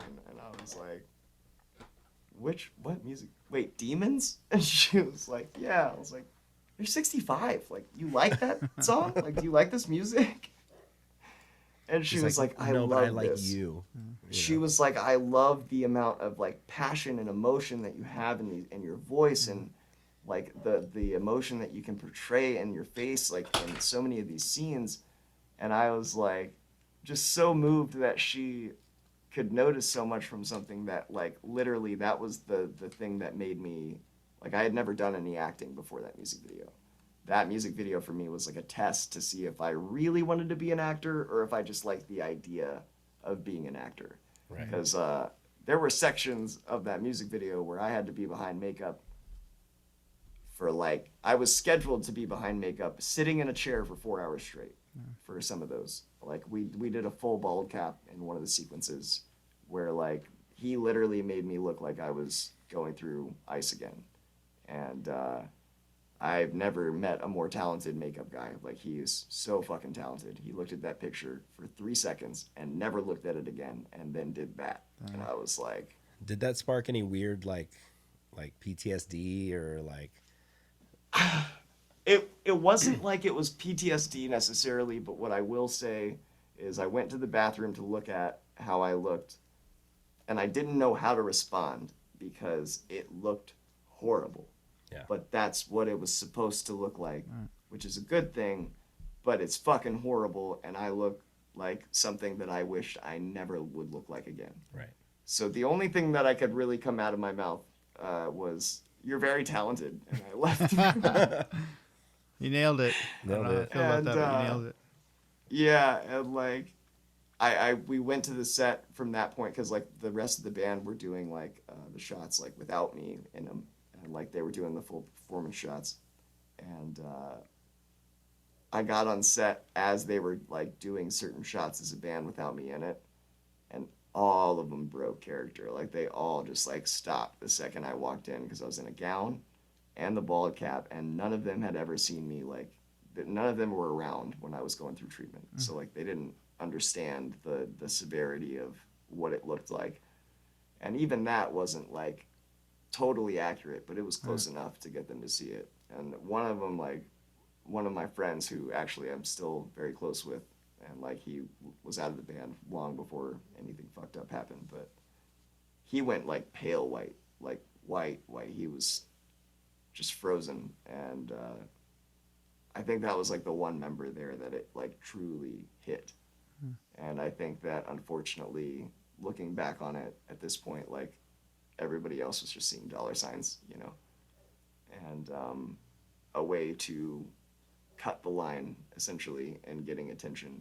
And like, you know, it kind of worked, I guess, but I don't know. They also like when the new members like came into the band, they said shit like, you know, this is really dark. It's like too dark. Okay, then leave. Yeah. Like what? And I, you know, got pushed out of it somehow. But it was like, it's one of those things where it's like, dude, I did so much for that band that I really don't care. Like I don't. You did what you needed to do, whatever. man. Like, You're able to express I a very difficult time, right? And yeah. I mean, you have those songs. I know right now it's probably No, a sore for sure. subject, but you have them. You know? And like I think that one day I'll probably even try to like rewrite another like metal record. Like I mean, I just can't write that now. You know, like I'm not technically proficient enough on the guitar to be able to write that kind of metal. But like I'd be more than open to trying to reformat it into new songs, to where like it would be even fucking sharper and like even better than it ever was. You know, like I would take that advantage for sure. And like, you know, I guess like a bat signal. You know, if anybody's fucking listening that wants to collaborate on shit, whether it be music, acting, writing, film, whatever, you know, hit me up. Put my email on the link for this, I guess. So before I mean I have a couple things, but before we get into that, do you have anything you want to plug? Do you have any like music you want to talk about or plug? You want to plug the gram? You want to put your email out, like, you know? Yeah. No, it's just I mean it's just Jeffrey.Eason70 at Gmail. That's all it is. And my solo project's name is Nevtelen, Nevtelen. It is. I mean, I don't have any recordings like released yet. Okay. I'm still like working on everything in terms of, you know, trying to find scheduling and money and all that jazz. But you know, I have like 11 songs ready to be tracked in terms of my solo stuff that I'm formatting currently into full band stuff. And I mean, they all were just acoustic songs that I wrote, like with just me and my acoustic, because that's all I knew how to do. Right. I always had the vision, like, of a bigger picture, you know. And so that's fun, but it's like outside of that, I don't see that as a metal project. Like, I would love to do something heavy, and like, my vocal range is pretty extensive. Like, and I don't really care like what kind of metal it is. Honestly, the angrier probably the better at this point, because like I would definitely be talking about the first time around trying to release this stuff, sure. And that would be some really good new material for sure. So one of the things that like you kind of said in the very beginning that I really want to circle back on before we go is there's this perspective that you have where like you were saying that like it's really on you, right? Like to kind of help everybody else deal with their emotions because you're the one going through it. Yeah. And I've never thought of it in that way. Yeah. Like I've always like, so for you know, like pull back the curtain, my uncle a few years back passed of cancer. You know, and we have somebody currently like in the extended family who is is battling cancer right now in their kidneys. I think it's like I'm kidneys. so sorry. So it's one, and then I also have a very, very, very close friend of mine whose father passed away of cancer as well. So like seeing this, but throughout that whole process, I never thought of it from that perspective. Like the person that's dealing with it, you know. You have to understand too is like there is a part of them ultimately one way or another, whether regardless of their outcome, like their chances of survival, right, regardless of what that may be, it could be 99%, it could be 1%, but either way, that there is a side of them that is already putting together that they could very easily die. Correct. That is a reality. That is something that they have to subconsciously or consciously, one way or the other, they are preparing for that. Right. And one of those ways of preparing for that is to make sure that their loved ones are okay in the end, and that they have at least some sort of peaceful and satisfying memory of you to carry on with them when you're gone. Right. So the aspect of being the support system for your support system is really, it's almost one of those things that's so obvious that like no one thinks about it. Right. It's like the expression like your mind, body, and soul are all living in harmony together. Like obviously they are, but it's just so obvious that you don't ever even make that connection. It's like breathing. Mm-hmm. You don't consider it. Exactly. And when you start thinking about your breathing, that's when it starts getting fucked up. Yeah. Trust me, I know. I got it. So you've known Mike for forever. I've heard the stories of you, but we've never officially talked like until today. But well, like, it's wonderful you know, to actually meet you. So sure. like and we'll include the video of you. So to kind of put into perspective, the video that we referenced earlier when you were singing Hope Theory on stage, like you had just had treatment, right? Like probably 3 days before that. Or it was 4 days exactly, because I had just been released from the hospital and sent home, and like a day after that was when the show was. And I was worried that I wasn't going to be out in time for the fucking show.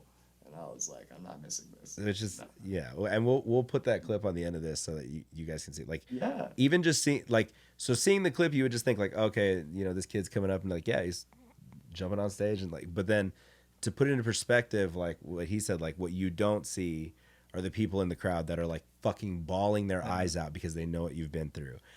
You like weak, but still like coming in and putting on this show and this performance. Like that's to me, like, dude, no joke. Like I said it earlier, but like, I know a lot of tough dudes. I know a lot of fucking fighters. I know a lot of tough guy hardcore dudes, whatever. Like, and everything you've told us today, like seriously put you up in that category where like, fuck these guys. Like you're one of the toughest dudes like I've ever spoken to. Like that's why. Wow. You have to go through it once if you think about it. Like that's even that is just like, dude, that's hard. Even like the mentality of like, dude, like I was drowning, but I knew that I had to go through this treatment. I didn't want to lose. I didn't want to lose. Like I'd have been like, I'm fucking drowning. Somebody say like, you know what I mean? Like I'm kind of a bitch. Like it just to me like that's like. I really, and I'm not just saying this, like I'm really impressed with you. Like I really am. Like, just that's for you to be able to go through all this and still, he sent me, I was sitting at a bar by myself waiting to watch Spider-Man, and he sent me the voice message that you sent him, right? Like it was like a 3-minute long message. He had just asked you to be on the show. And I was like, can we play this? Can we play this on the show? He's like, oh, ask him. He's probably, he'll probably be down. Of course, dude. And like, to me, in my head, I'm like, this, from everything I've heard, this kid has gone through and I say kid, I feel like I'm old, but but like just this dude has gone through all this shit and he's still so positive. Like everything about that message, like me and Mike are like, I'm like, I'm fucking sitting at a bar. I'm gonna start crying. I'm eating a fucking salad at the bar by myself right now. You're giving me this emotional. I have like one AirPod in, and I'm like, Wade's like, are you okay? Like, yeah, don't worry about it. I'm fucking fine, man. Fine.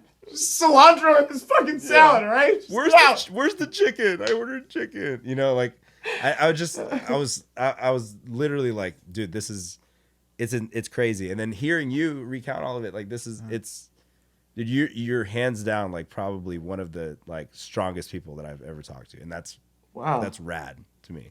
Dude, I don't know that's how, an honor. I don't know how long we're going on. 3 hours. But and there's still a lot that you could have even touched on more. Yeah. Things that, Absolutely. like, For the record, if you guys want to like do this another day and like continue it, I'm more than happy to do that. There's, For me, this is just chilling with my homies, so I'm like Yeah. really happy to hang out with you guys. And, I definitely, I think that there's like people hearing your story and people getting to see from the other side of things, Yeah. and it not just be like everything you've So told heavy? us. Well, it's heavy as fuck, but like everything you've told But us has been so like light. You know what I mean? Like Yeah. almost like in a way of like you're still joking about this shit. You're like, I fucking died, and we're still, you know what I mean? Like, and that's to me like I love that, dude. I love your like- whole like being. which is How do which is you- why I like, tell how him to would he's writing a you- book. Yeah. Like, I'm saying, dude, like, but that's the thing that's the thing that scares me is like my demeanor and my personality are the things that really make when I talk about these things so light. When I type this shit out, bro, It's yeah. yeah. there's no levity behind that tone of voice in the words. It's just like, Well, what I've appreciated so much about anytime we've talked and stuff is like you've had the moments where you weren't positive, right? And you were like, I can't Yeah. do this, And what I think would be, again, I'm gonna keep going back to like, you need to write a book, you need to like put this in music, you got to put it in, I don't know, whatever you got to do to get it out. It's because I think the obvious thing that what Mike's talking about is like, you're a strong dude. You've gone through it. You're here. You're standing after all this. But I think your story's so real in the sense that like, there's moments of despair where it's like, even as I'm like trying to encourage you, even I'm just like, fuck, dude, like, fuck, I don't know. I know, like, dude, I'm it's like, I like- don't know how you're gonna do this. I don't know how you're gonna go through this again, man. Like that last time literally almost killed you. Like, I don't know how you're gonna do this Yeah. again, but you did it. I feel Yeah. like you can do it again, and so I think for in our discussions, you've always been so open and honest, and I feel like we talked about this the other day. I was like, I feel like there's been times where like, it's like the conversation is like I should be the one encouraging you, and then it would always turn into you're encouraging me, even though you literally just told me you're gonna have to go through this again, another battle for cancer, and then you're like encouraging me, and I'm like, wait, well, hold on, Yeah, hold on, like, hold on. It's like, hey, Mike, I See, it's died the like- other day, but you're gonna be able to Yeah. write this song, Right. I pray bro, that you- see, but that's the thing though, man, is like I wouldn't be here. That's and I'm so glad that it got segued in like that. But like, dude, literally, I would not be here today if it were not for Mike Perez. Like straight up. If you were not a part of my life consistently through all of that, man, I would not be here. Like you pulled me out, literally pulled me out of the darkest moments of my life and showed me, even if it was a crack in the cement and it was just one hairline crack, it was enough light to pass through to show me that none was getting through before. And that's all I needed. I just needed that little tiny bit of hope, dude. And you provided that so many times tenfold in moments where nothing anyone else could have said to me would have worked. And I cannot express to you how unique and how healing you are to the world and to people that have been in that dark place. And like, dude, that is why it's so vital for me. And even in those moments of the dark moments where it's like when the van crash happened, dude, it was so vitally important for me that you guys were going to continue on, because like whether or not I made it, the only reason I made it to this point was because of the things that I heard in No Bragging Rights' music. And that aspect of that is so vital to me. Like that shit is so healing and so motivating in ways to people that have none anywhere else.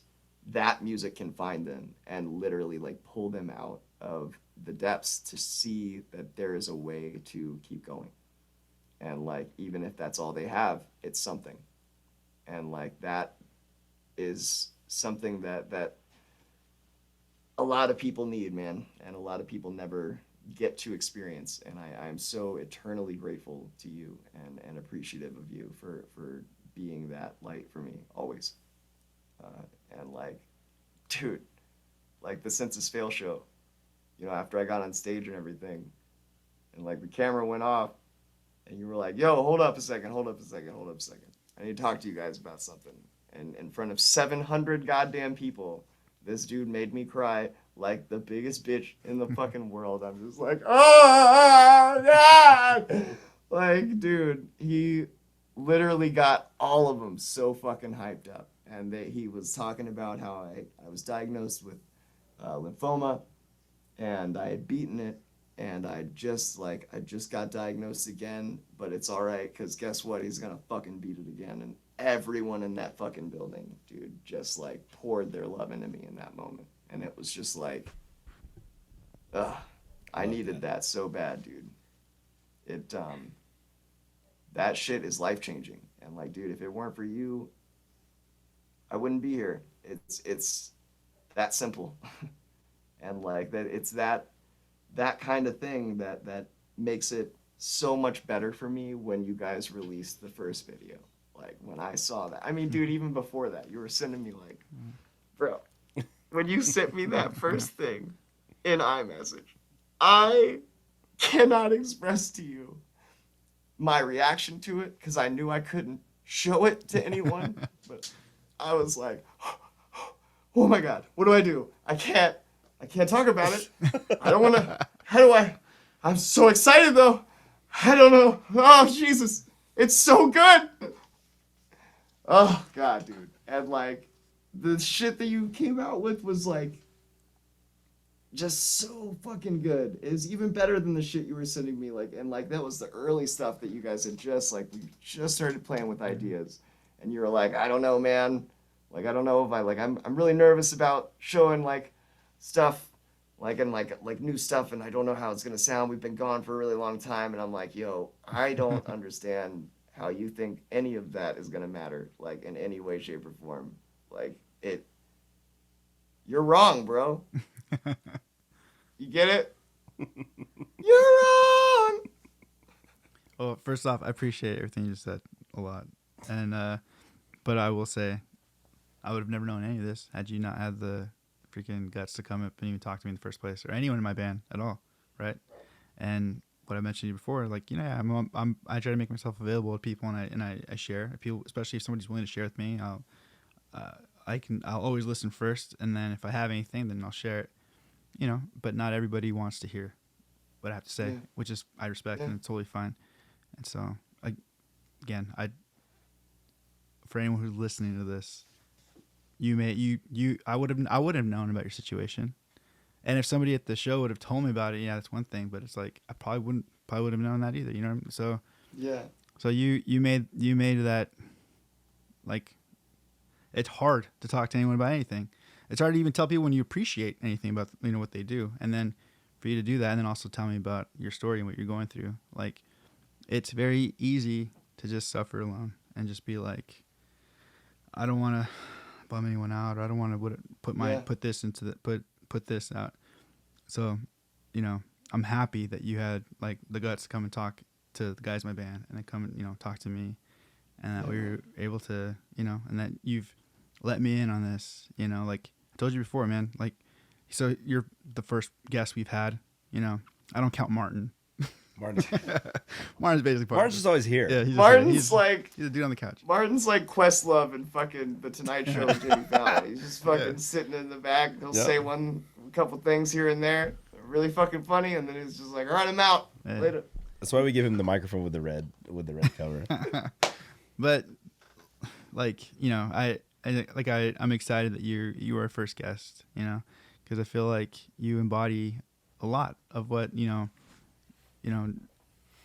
the idea of just that things can change, and that, you know, even in the worst situations, like if there's any kind of silver lining, if there's anything to be learned, if there's anything to build from, like, as long as you're still like breathing, you look at air in your lungs, even if they're filled with water, like Even if they're not. right? You know, like you can get out of it, and so, you know, Yeah, like man. I said before, like I'm very, it's very humbling that you're willing to like share your story on here, and like I appreciate that a lot, man. Dude, Especially you being our I'm first guest. honored.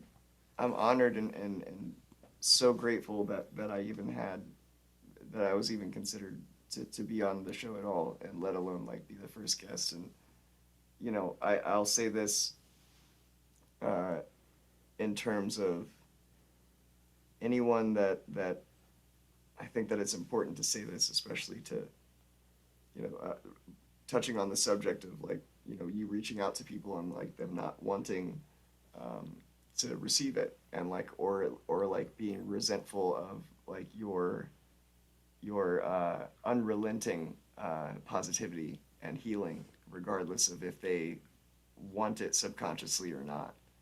And honestly, I think what it is in terms of them, like if they're ever resentful or like or defensive at it, what it is their subconscious like yes, yes, yes, yes, yes, yes, yes, and their conscious is like no, motherfucker, I'm not trying to deal with this right now. Like get out of here. And they, you know, it's I love the concept of like you know the time is moving in the flow of a river, you know, in the current of a river, and you know not resisting, not fighting, like fighting against the current will always like add conflict. And if you're standing in the same place one way or another, ultimately that is still resisting the current. And so when you're stuck in your ways and you're anchored in that river for so long, and you're not ready to like you know lift the anchor up, and someone comes in with a fucking life jacket and a boat, like, hey, all you got to do is grab my hand, let's go. And they're like, nah, just gonna hang out here for a while, you know. I like being a buoy. I don't know. And like that's not something that has anything to do with you, like you know. And like that's always something that like you need to make sure you're telling yourself, because bro, there is nothing wrong with the way that you talk to people, the way that you encourage people, or the way that you support people. It is one of the most beautiful things I've ever had the pleasure of like seeing. So don't change that for a second. And like you know, also fuck those people. So like whatever. I'm just kidding. I'm just kidding. Yeah, I understand that, like it's you know, especially you know, I don't know what someone's going through in those moments where they're just Right. maybe not you know wanting to hear that. Because I've definitely had Dude, friends that's that are like, something not that, today, like- Mike. Like Mike, not today, not today. Like I'm like, all right, just want you to Jesus. know that, you know. All right. And they're Well, like, You talk about me? maybe tomorrow I'll slap the shit out of you. How about that? Huh? Or they'll be like, I appreciate that, but I don't want that right now. I kind of want to be See? upset. I'm like, that's Even fair. that, dude. And I'm That like, right there. Can I be upset with you? You know? Yeah. Dude, That's oh fair. my God. I would just start crying, bro. That makes me want to cry. The fact that your brain goes to that. Can I just be upset with you? Like, okay. Yeah. Well, dude, sometimes Can you hug me? Like, shit. yeah, sometimes Fuck. stuff just sucks, man. And it's like, Yeah. And there's nothing you can do about it. But that's the thing, dude, is like you still have the ability to like find that light in that moment. And that's what I mean. Is like that's what makes you so special and your song's so special, man. You know how many fucking hardcore bands have tried to be positive and it just does not end up working well, and it just sounds cheesy as fuck and it's weird. I was just talking about this, dude. There is something about No Bragging Rights that it's not just a matter of it being a positive hardcore band and it working for them. Like it's more than that. It's deeper than that. It's genuine. There is something about the way that you write that is not. You don't write in the perspective of yourself. You're always writing from like external, like Hope Theory, for example, dude. You know, you're talking about your best friend, or like this friend who keeps saying like, you know, you keep saying things are gonna get better, so why aren't they getting better? And like your responses to this specific person, and it adds this level of it not only makes your message less vain and less almost like not pretentious but like self-centered, you know. It's literally focused outward, even when you're talking about things that you experience firsthand. And it adds this level of authenticity and care and just like trust in the things that you say, dude. Like it's very powerful. So, Okay. yeah. That's who I aspire to write like. Yeah, it in you, man. I don't even know what to say to you. It's funny. Mike's really not good at taking compliments. So I know. I like to. Yeah, I know. These are the moments where I should chime in, but I'm just gonna let him sit here. Nah, awkwardly. I just Let let him him squirm. simmer in it. Yeah, dude. let him good. squirm a little bit. I love it. Well, you've already shown that you can write. Yeah. So I'm looking forward to whatever you do and whatever meeting you put it in. If you put it into, I mean, you know, writing a you're book, gonna get music, all of the proofs. Like, if you're encouraging me, then you have to help me with it. Like, I course. can't. Like, Of course. Here's just the sucks game to plan. suck, dude. Write the I'm book, gonna be sending you. Yeah. and then after you write the book, you go in and record the audio version so that you get your personality into telling the story. Yes. Dude. Ooh, There you go. my guy, that's Yeah. such a good idea. You're trying to find gigs, man. You have the best gig, dude. You can do it yourself. Yeah. Oh my god, that is a really good idea, actually. See. Yeah, dude. One of my favorite the thing that gets me so pumped on audiobooks was hearing No Effects tell their own fucked up story. Yeah. Each member their own chapter. They read Yeah. it themselves. Fucking awesome. Dude, that's awesome. Yeah. Holy shit. Yo, and yeah, I will say this because I know we're going so past like time at this point, but like, I feel like all the things that we talked about in reality, like I know we started brushing on some of the positive stuffs, but there's a lot that I didn't really get into because of the aspect of my backstory being so broad and wide and contextually. You just kind of have to know a lot of it, unfortunately, to see where I'm coming from. But it's necessary to see the process of growth, and that, like, I would love an opportunity to come back sometime and just like be able to talk about the positive light of the things that, you know, while it was some of easily the darkest things I've gone through, where I'm at now and the slope that has just immensely, you know, gotten just so much greater, especially recently.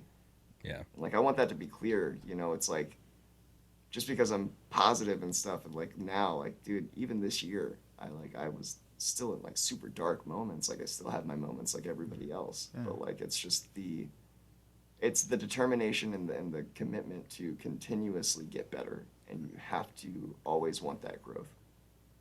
And I will end on that note for now, I suppose. Yeah, man. Positive isn't always happy, man. I think positive is always real. Just being real and just knowing it's gonna be okay. I think doesn't necessarily mean that shit's good. So That's a good point. Well, shit, man. That being said, dude, we'll nice little 3 hour and 10-minute episode. You know, but like I said, we're gonna put that clip at the end of this too. Yeah. And then we'll probably play your little voice message too to like open up the show, because I want people to, experience that. Can you put that that video I sent you of me doing that Polaris clip too? yeah, Just to show as a reference of like where I'm at now, and like if you want me to do anything, you know, any of you listeners out there, dude, consider that my audition. No, I'm just kidding. Yeah, man. Just kidding. Dude, once again, man, thank you so much for fucking hanging out with us and telling us. I know that there's still so much more that we could talk about. Yeah, it's You know, but dude, thank you so much for Absolutely. hanging out with us, man. seriously. It was an honor to be here, and I truly, I can't thank you enough for considering me to be on it in the first place. So I hope to hear you guys more, and I can't wait to see more episodes, and it'll be fun. Sick, man. Dude, I wish you guys the best. Yeah. Thank you. we appreciate you. We love you. Love you, man. Thank you so Absolutely much, man. love you guys. Thank you so much. All right, dude. Later. Let's go!